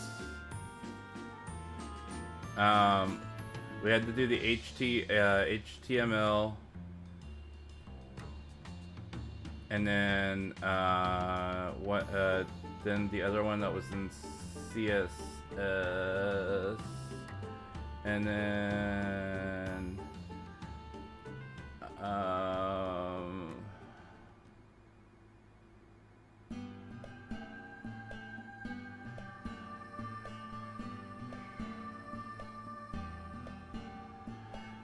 see, the bad thing of it was we also used we also kind of cheated, because we also had kind of a I think we used something like Dreamweaver, or not, was it Dreamweaver? I can't, or it's been such a while since we built it.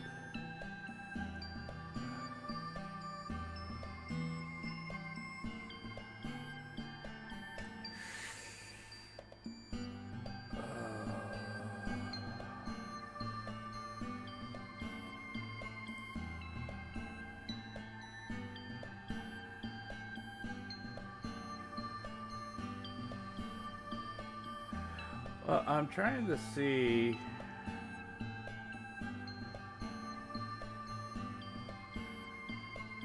Okay, so that's PHP.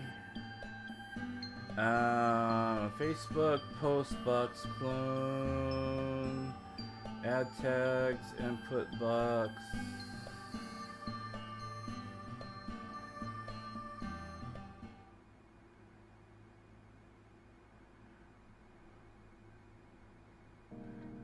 Ooh, that may be worth looking at. See.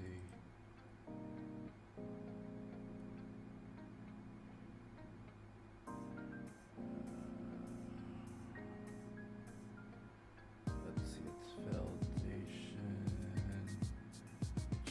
JavaScript. Okay, so that's JavaScript, HTML, JavaScript.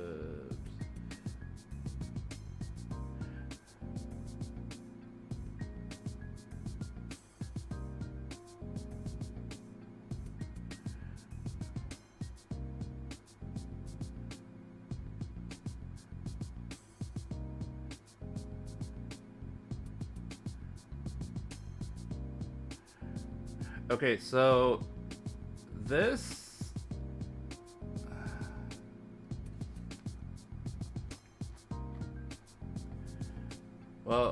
this blog post here has a source code that has a login form. Let's see, it's you'll learn how to create a login form validation with shake effects and HTML, CSS, and JavaScript. I don't know if you'll need the JavaScript part, but you might be able to reference the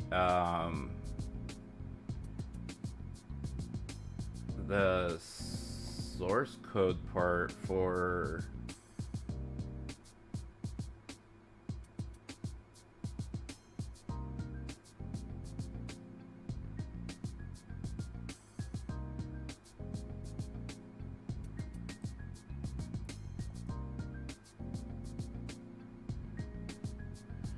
yeah, I don't know if this will be of any help to you, and if it's not, I can dig a little bit further.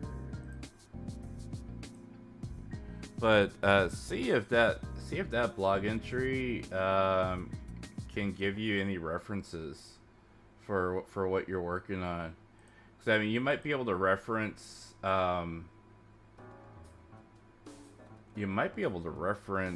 part of it for what you, at least the portion that you're having trouble with, and then I mean, even if you don't require the JavaScript portion of it, you might be able to still reference the source on it.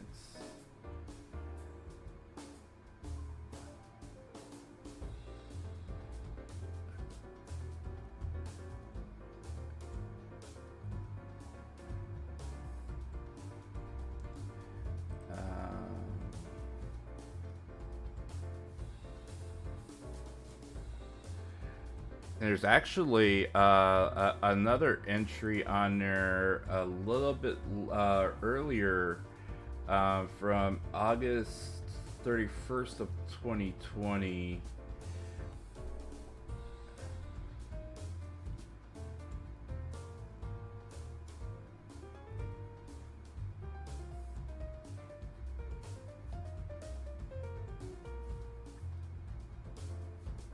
Oh, that one. Oh.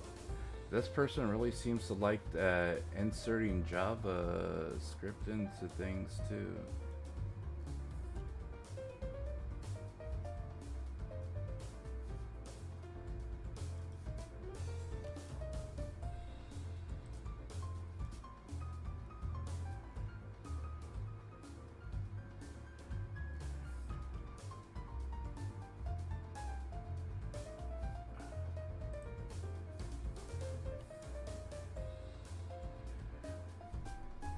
You just need responsive login registration and HTML and CSS, right?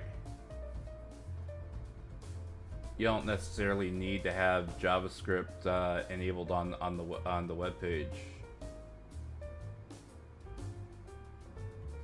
Because if that's the case,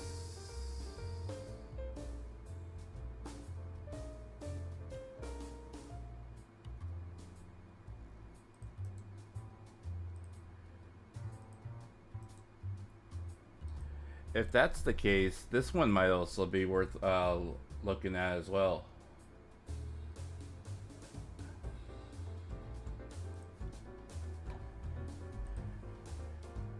See if that helps any. I'm without looking too much into, without looking at exactly what you're working on. Those would be best guesses.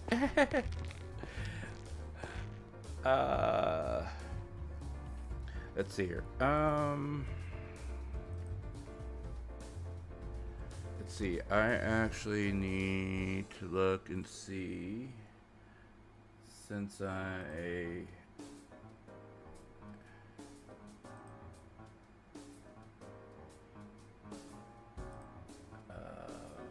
where is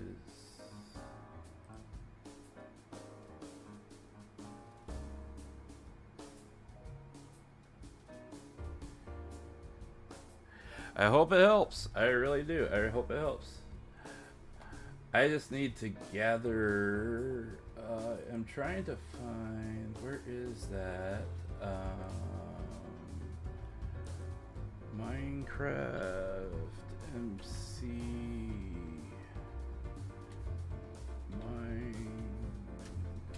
Minecraft.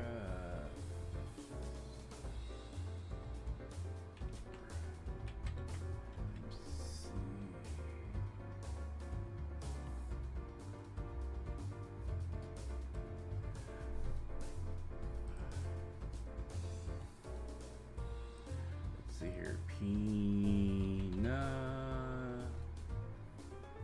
Pengin.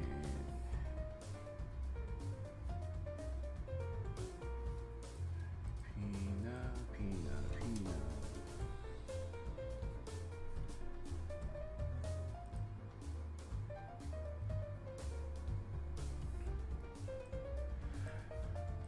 All right, perfect. Perfect.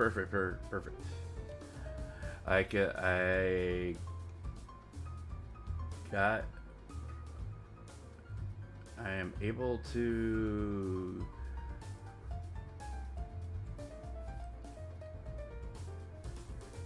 reference her skin perfectly. Sweet. Okay.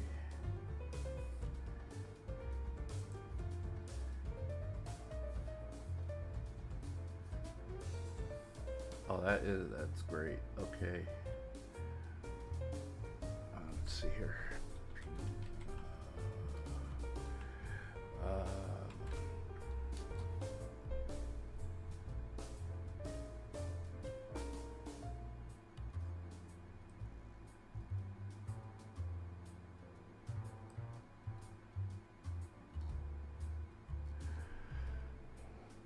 Okay, now the hardest thing is, let's see here. I am going to have to figure out. We'll have to measure things here.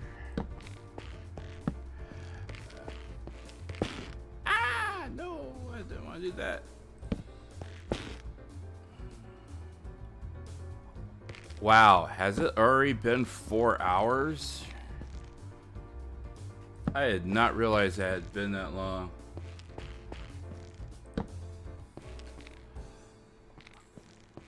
Wow.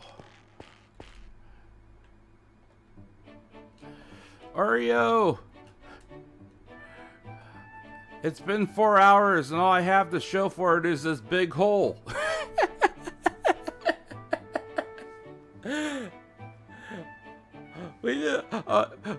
We've been playing for 4 hours and all we have is a big hole.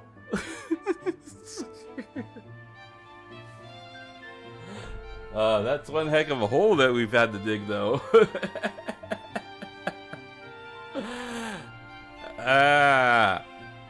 No, we've made some great progress, though. We have a good game plan. We just gotta make sure that we can execute it. We've actually made a lot of great progress tonight, so I am perfectly happy with the fact that we have all the tedious work done for the most part. We have a little bit of trimming left to get rid of here, but by and large, the serious part where we have to start being creative and using our brain palace a little bit more is definitely coming into play here. Umberto, welcome back.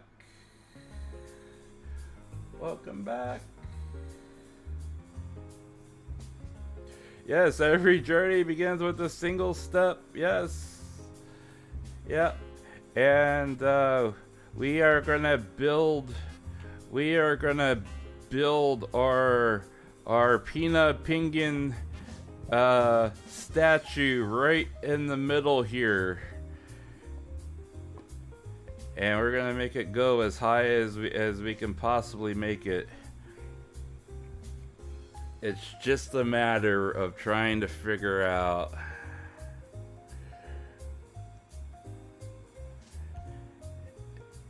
it's really gonna, I'm gonna have to figure out dimensions,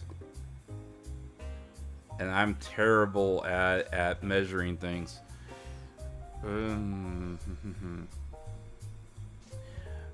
But I know I have a perfect.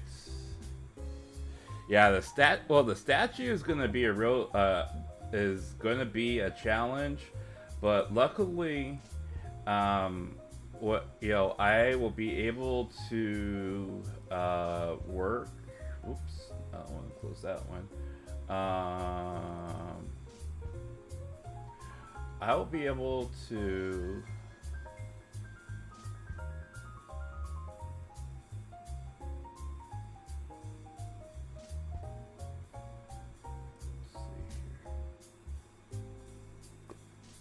Where'd it go?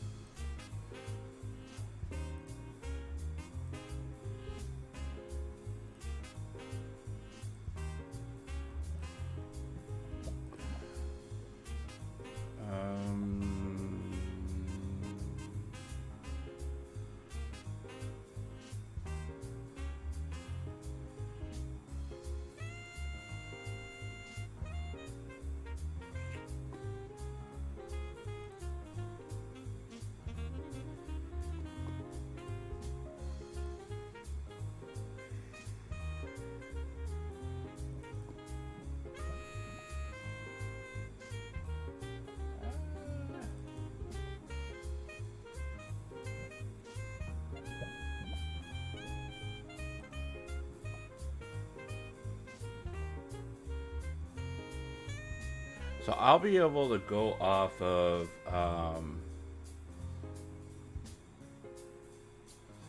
oops.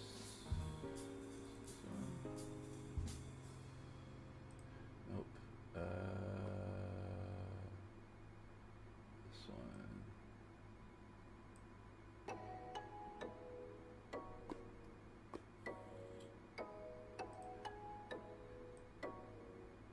Yeah, I'll be able to go off of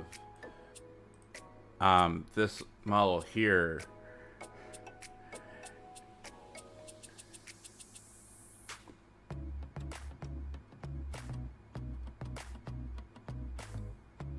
I know it's acting really weird for me too. My counter is constantly going up and down as well. Like when my analytics say that there's two concurrent viewers right now, but the tracker number on the actual stream says one. So yeah, it's off.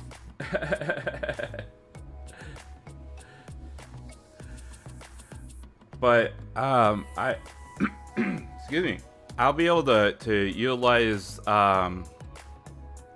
this model here, her model here off the profile website here, and I can see her in full 3D, and be able to pick it out block by block.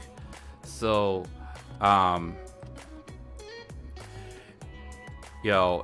I shouldn't have too much of a hard time being able to measure it out.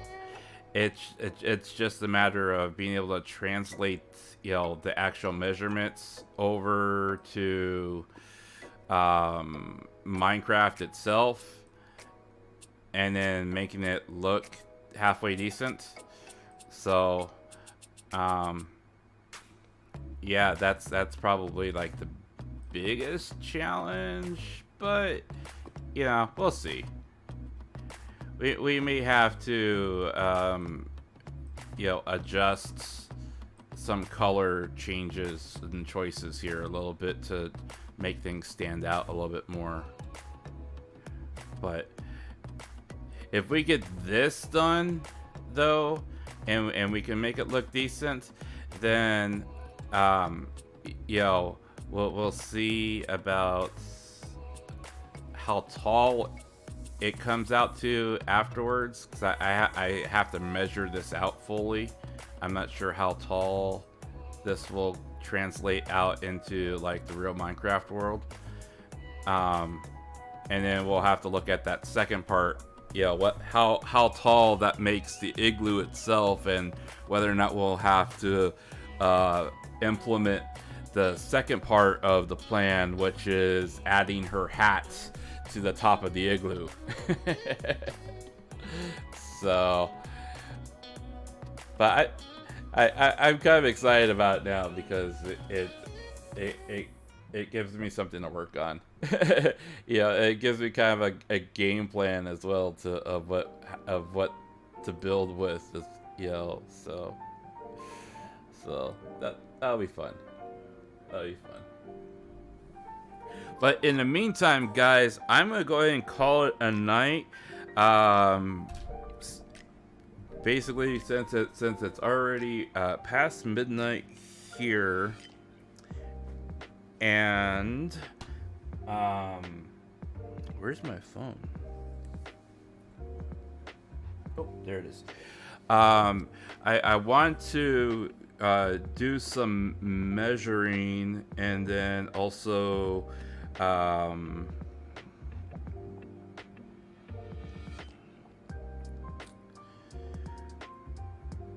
I want to be able to figure out a few measurements so I can start marking off a few things on the plot here for the next stream.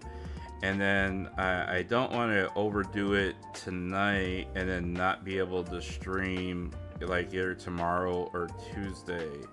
I would prefer streaming tomorrow because I believe Pina is actually off tomorrow, and then Tuesday she's doing a members only stream of Mario Kart, and then they're doing a Prison Project collaboration after that on the same night. So I'd rather do another stream tomorrow and be able to watch her all day on Tuesday instead of like missing Monday and Tuesday, and plus she's streaming Wednesday. I think she's streaming Wednesday, Thursday, and Friday, something like that. Yeah, something like that. So, you know, I try to avoid overlapping because like I want to watch her, and then also I know like a lot of other people want to watch her as well. So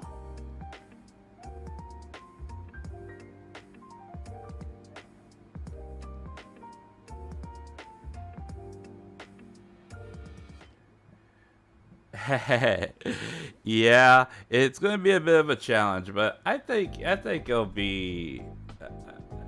If I can do it, if I can pull it off, I think it'll be impressive. But I mean, it's gonna take some serious effort, and you know, I may actually start early tomorrow afternoon and start working on it.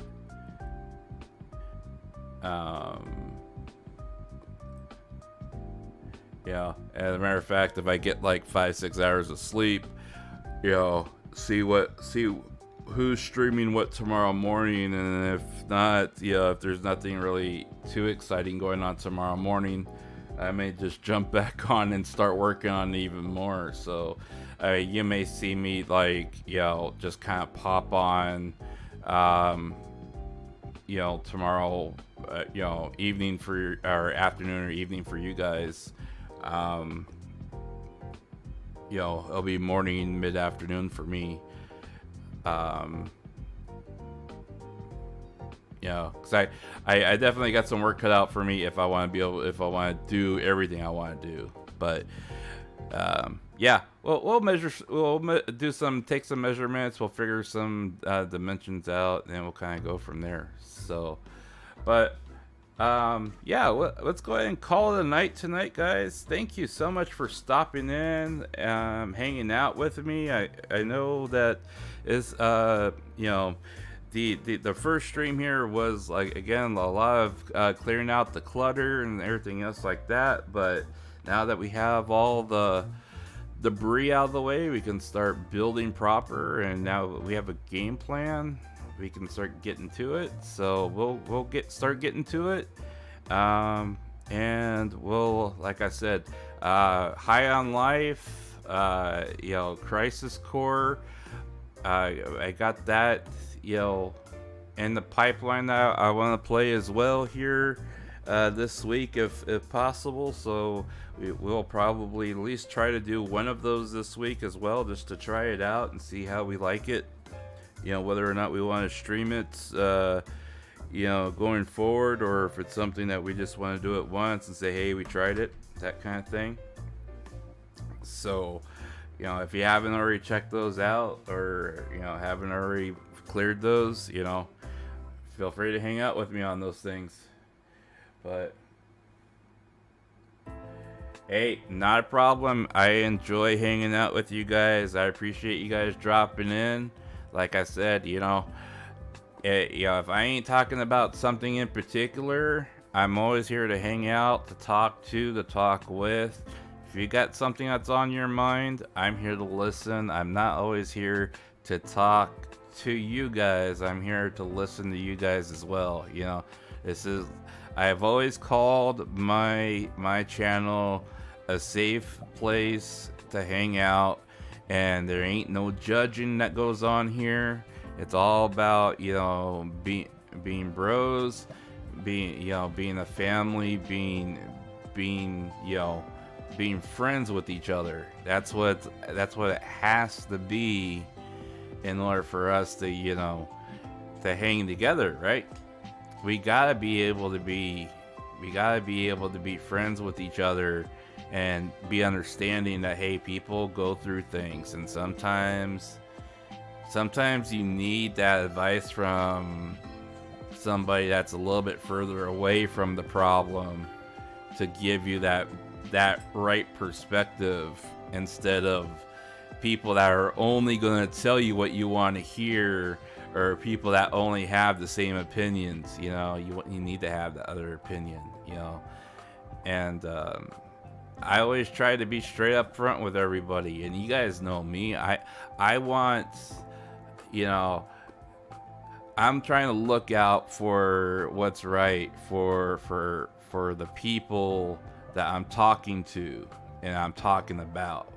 If I'm talking about myself, I want what's right for me. If I'm talking about you, I want what's right by you. If I'm talking about, Miki Nico, if I'm talking about someone in Niji, Hollow Live, whatever, I want what's best for what's going on with them. I don't try to do things out of malicious intent.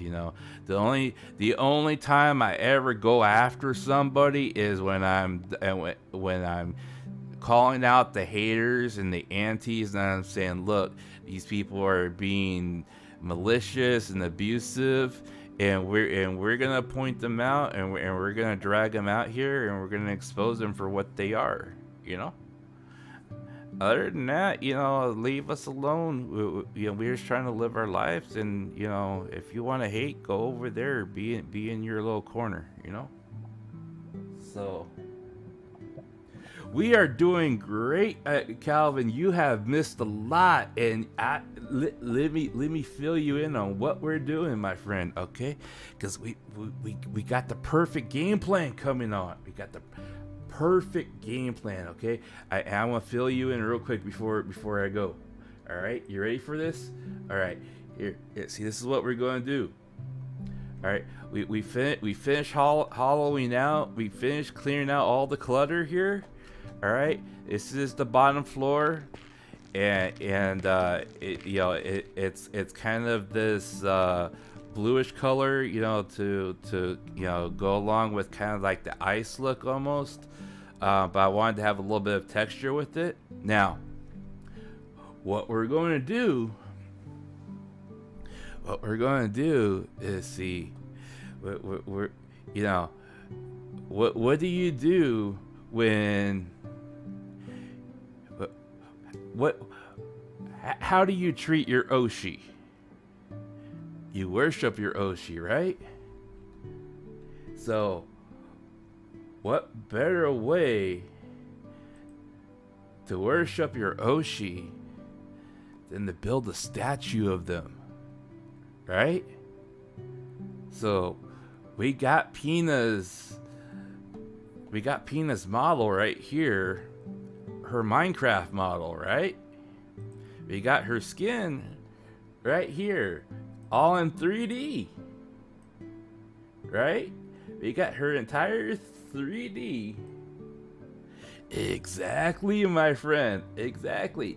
And we got her entire 3D model of skin for her Minecraft model. But here's the thing, right? Now, I'm gonna have to like actually measure this out and see, like, because I mean, this is gonna be like a number of blocks high. I mean, this is gonna be more than 16 blocks high. So I mean, this is probably gonna be like I don't know, probably about like 32 blocks high, probably. So what we'll do is, this is minus 16, and we'll just go ahead and build the entire we'll construct her statue, right? Now this is an igloo, so igloos have you have the dome on top, right? And with igloos always have a dome, so we should be able to get like her model more or less underneath the dome. But if we can't get her model completely under the dome without it looking natural, we'll go with the backup plan, all right? Oop. And the backup plan, on top of the dome, I'll just fashion her hat on top of the dome.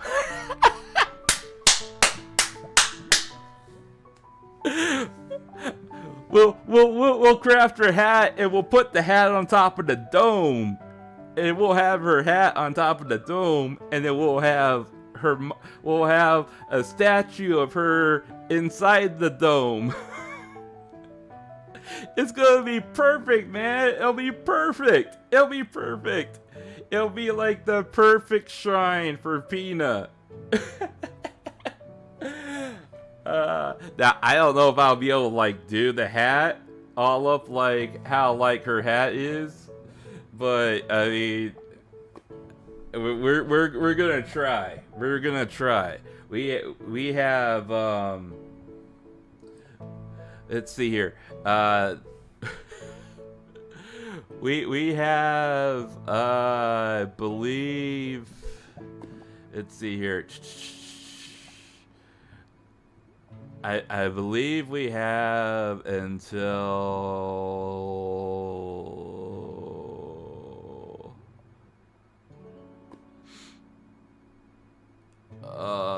we have, let's see. Yeah, we have until like the first week. So we have about 2 weeks. I have about 2 weeks to build this. 2 weeks. Yeah, doesn't that sound That sounds like perfect, right? It sounds so perfect. So I have about 2 weeks to craft this all out. Now, I was just kind of like I was kind of winding down. I was just kind of looking at my schedule and comparing my schedule to everything else that's going on. So like tomorrow is definitely going to be another Minecraft night, another Minecraft day. So tomorrow I'll be doing more Minecraft. Or actually today, since it's already today, Monday. Tuesday is going to be completely packed. So I'm not going to be able to do anything on Tuesday. Wednesday,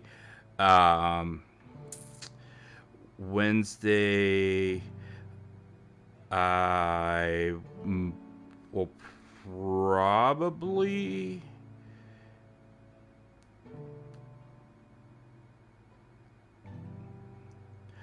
probably have time to stream on Wednesday, but I'm not gonna have a lot of time. So I might do something like just play a little bit of like High on Life on Wednesday just to try it out. And then Thursday, I have one appointment that's like late in the afternoon, so I might like do like for a lot of you guys it will be like a later night stream. For me it'll be like later in the morning type stream. After it'll probably be like midnight JST time before I start. But it'll be like more working on things on Thursday. But then Friday, I have absolutely nothing going on Friday. So, I'll hit it like really, really hard on Friday. So,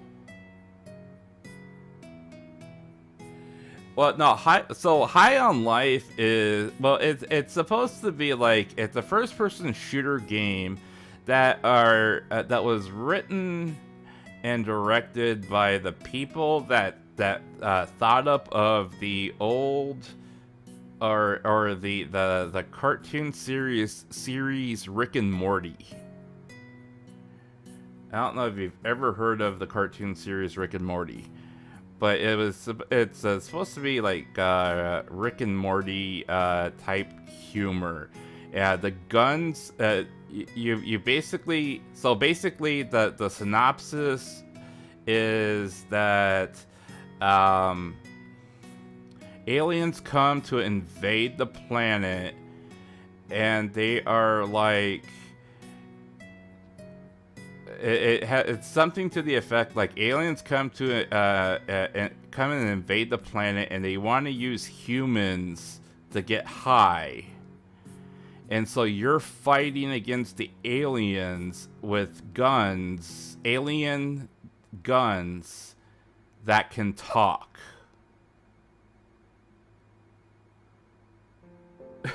It has a really out there type of concept. Let's see here. Let me see if I can pull up the... Wiley, welcome, my friend. Welcome. You dropped in. You dropped in towards the end as we were winding down, but you are certainly welcome to join in here. We were just kind of recapping what we are. I was recapping to Calvin what we were doing, what the plan is moving forward for Minecraft, that the project that we're working on for Minecraft, and I was also covering what I'm going to be streaming this week as well. So on Wednesday, I'm going to be streaming High on Life, all right? Basically, here's the synopsis that they have on Steam. From the mind of Justin Roiland, which is the creator of Rick and Morty, comes High on Life.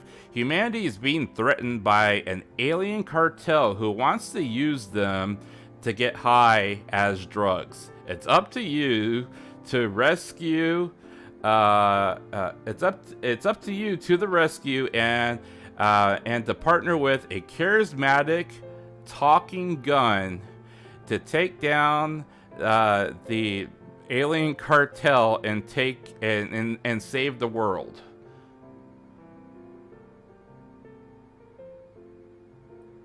No, it's not so much a collab. So it's less of a collab, and it's more of it's a community project, and basically,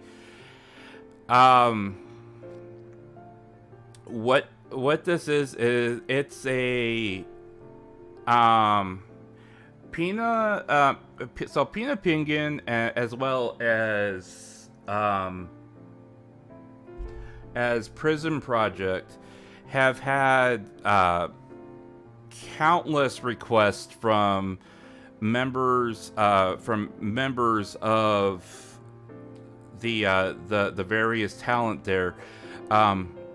We're all asking, hey, can we like figure out some way of having a public Minecraft server? We got members that want to get involved, members that are willing to pay higher tiers to gain access to it. We have, I mean, all your talent loves playing Minecraft. You have lots of people in the community that love playing Minecraft. Is there some way that we can't have some kind of like interaction, right?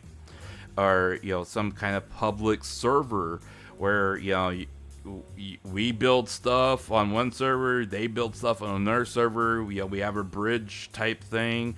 We can cross over, see what each other is building, visit, see what they're doing, or whatever, and so Prism Projects management decided,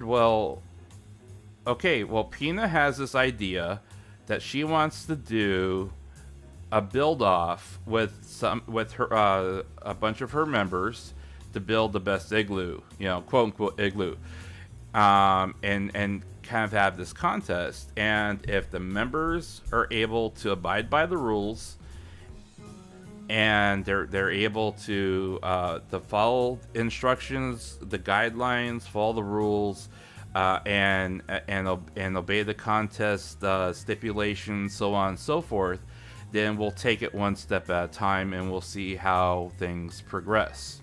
All right.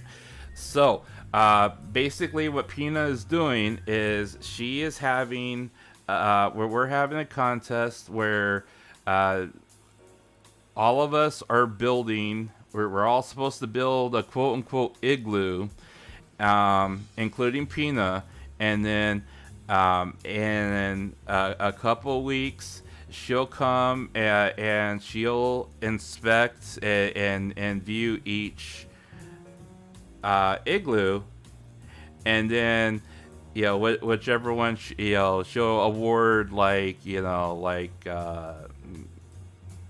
don't know if you want to call them places or prizes or best this or whatever. I mean, she's gonna likely love all of them, and she's gonna have a hard time deciding because that's just the type of person she is. But and she's not gonna want to hurt anybody's feelings, and she's not gonna say so and so's is better than so and so's. But she's gonna have to try to pick a winner out of all of them. So basically, what we're doing. I know these are supposed to be igloos, right? And like we're seeing castles and towers and everything else. So here's what I'm doing, okay? And we'll go over it for the benefit of everyone who just came in, okay? So close that. Oh, I've been idle for too long. Okay, hang on. Close that. Reopen that. Rejoin. Okay, so here's basically where we're at. I have a 32 by 32 block here. that I can build it. Okay, here, this is basically my foundation for my igloo. Okay, entrance. Here's where my entrance is coming in here. I've already designed my entrance.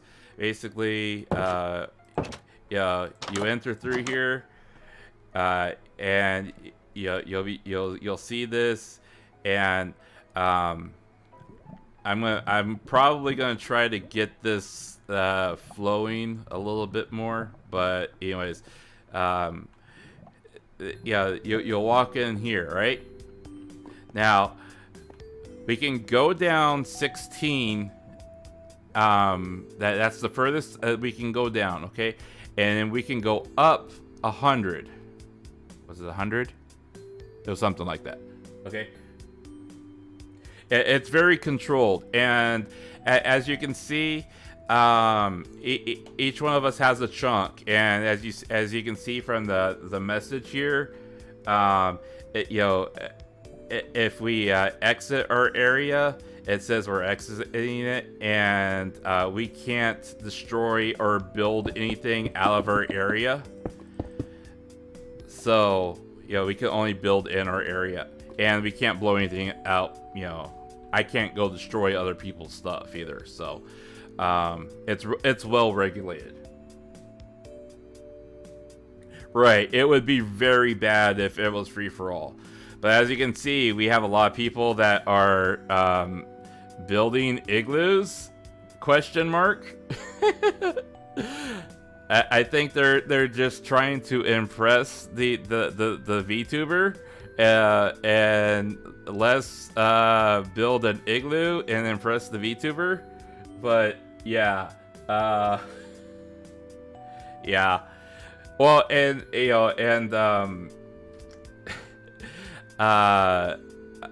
Calvin was asking me a good question here earlier too. He was like, well, why aren't you just clearing it all out with TNT? Because I was clearing it out by hand, one block at a time, and TNT is locked down, so we can explode it, but it doesn't blow anything up. It does absolutely nothing. So TNT is basically just fireworks at this point. So we have to clean everything out. Like if we are destroying anything or building anything, we have to do it manually, click everything. So yeah, I spent the better part of 4 hours cleaning out the entire basement part of this, and then constructing the foundation here. But this is going to be the foundation. Since it's an igloo type setup here, the bottom is essentially, I'm trying to keep the aesthetic of an igloo where it's essentially ice and snow. So it's gonna have a lot of blue. It's gonna have white.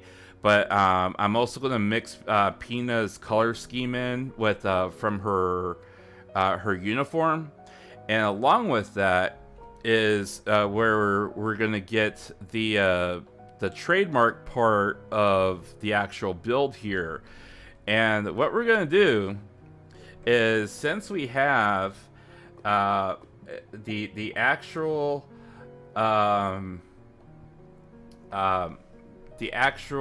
model of her Minecraft model here, we're gonna go ahead and try to do a 1-for-1 model recreation of her model in Minecraft as a recreated statue, 1-for-1, as block for block.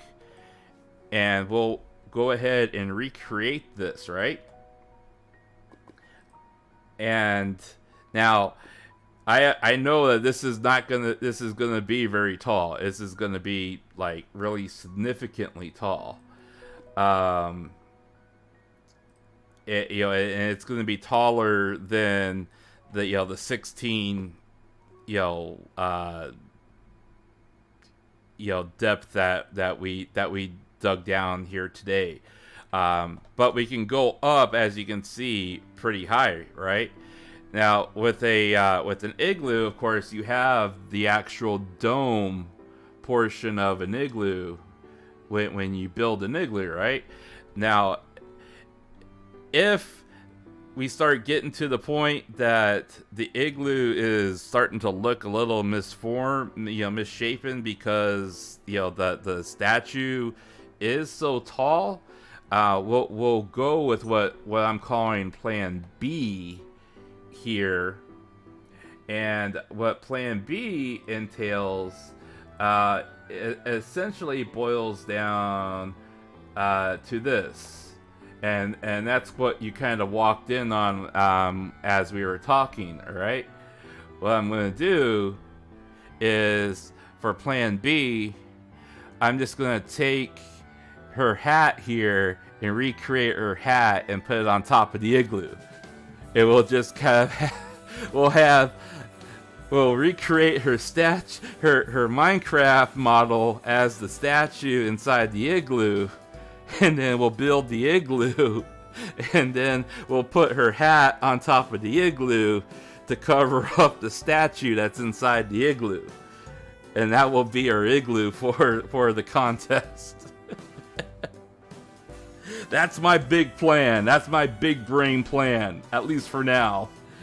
So I gotta like do a lot of measuring and making sure I mark out the dimensions for everything, so we can start like sculpting her model as an actual statue in game, and then like try to get that built, and then like construct the igloo portion shell around her, and then see whether or not I need to do the hat part. Because I have a feeling that the hat might take a little bit of time, considering that the hat has some detail to it. But as you can see from the hat portion of it, that she does have some various colors in here as well, which I am also gonna try to decorate the inside of the igloo as well, and there's some light shades of blue and aqua, and then there's the yellow, and of course she has kind of like the aqua blue for her eyes, and then the blonde hair as well, so, and then kind of like the gold color accenting her hats and her ponytail. So I'm going to try to also incorporate some of those colors into the interior as well, so it doesn't all like just look one kind of monochrome color. So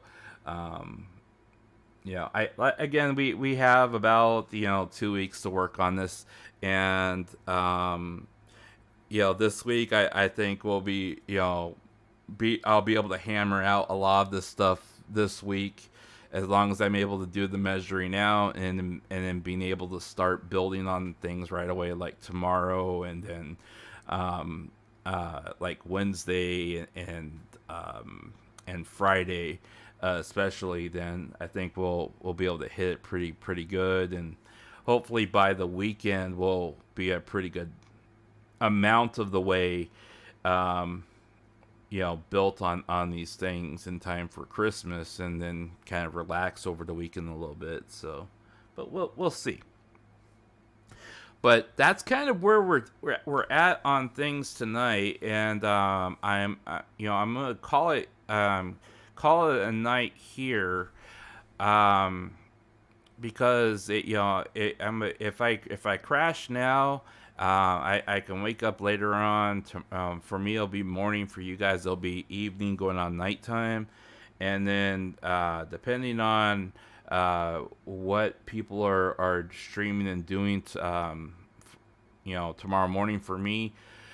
I may jump back on and work on this a little bit more, unless someone's streaming something that's really catches my attention. Um, Otherwise, I might just pick it up tomorrow afternoon for me. I know it'll be a little bit early for some of you guys, but um, you know, I'll be working on it, pretty much all week. And like I said, we'll try a little bit of High on Life on Wednesday, and then of course I did also buy Crisis Core I haven't played yet, so I want to try that somewhere along the line this week as well. So we'll see where we can squeeze that in. So that's the game plan for this week, and as long as I'm able to, stay healthy, you guys stay healthy, everyone stay healthy, we can all hang out this week, and hopefully you guys can see me make some progress on this thing, and hopefully I'm not pulling my hair out by the end of the week, saying I don't know if I'm going to be able to finish this. But no, we'll get it done somehow. So.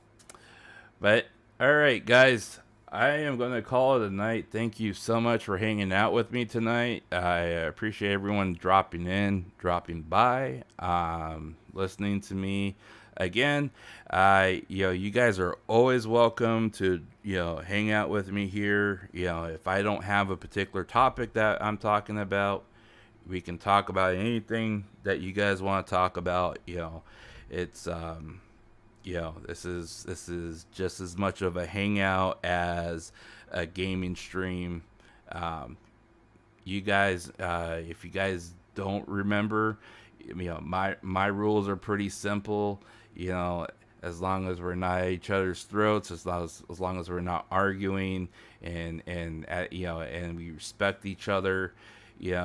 I'm pretty loose about what we talk about. Just make sure you respect each other and understand that, everyone goes through stuff. Everyone has a right to feel certain ways. Don't mean that they are right and don't mean that you are wrong. It just means everyone does feel, have feelings, and sometimes they don't always gel with how you feel, And if it makes me uncomfortable, I'll let you know. And if it makes me uncomfortable, chances are it makes everyone else uncomfortable. And then that's when we, might need to do something. But most of the time, just let me handle it. We could talk about it, and most of the time, everything's just, is cool. So. Don't feel bad if you if something's bothering you, and I'm not necessarily talking about anything in particular, and you say, can I ask you something, or whatever. It don't bother me. All right, so. All right, guys. You guys take care. Take care of yourselves. Thank you so much for hanging out with me tonight. We'll catch you on the flip side, and keep our game plan secret from everybody else. Don't share it with nobody else, because I don't want nobody stealing our idea, right? Not that this ain't public. No, I'm joking. All right, you take care, guys. We'll catch you later. This is Marko Yamashita signing off. Yeah, thank you. Have a good night, guys. Peace.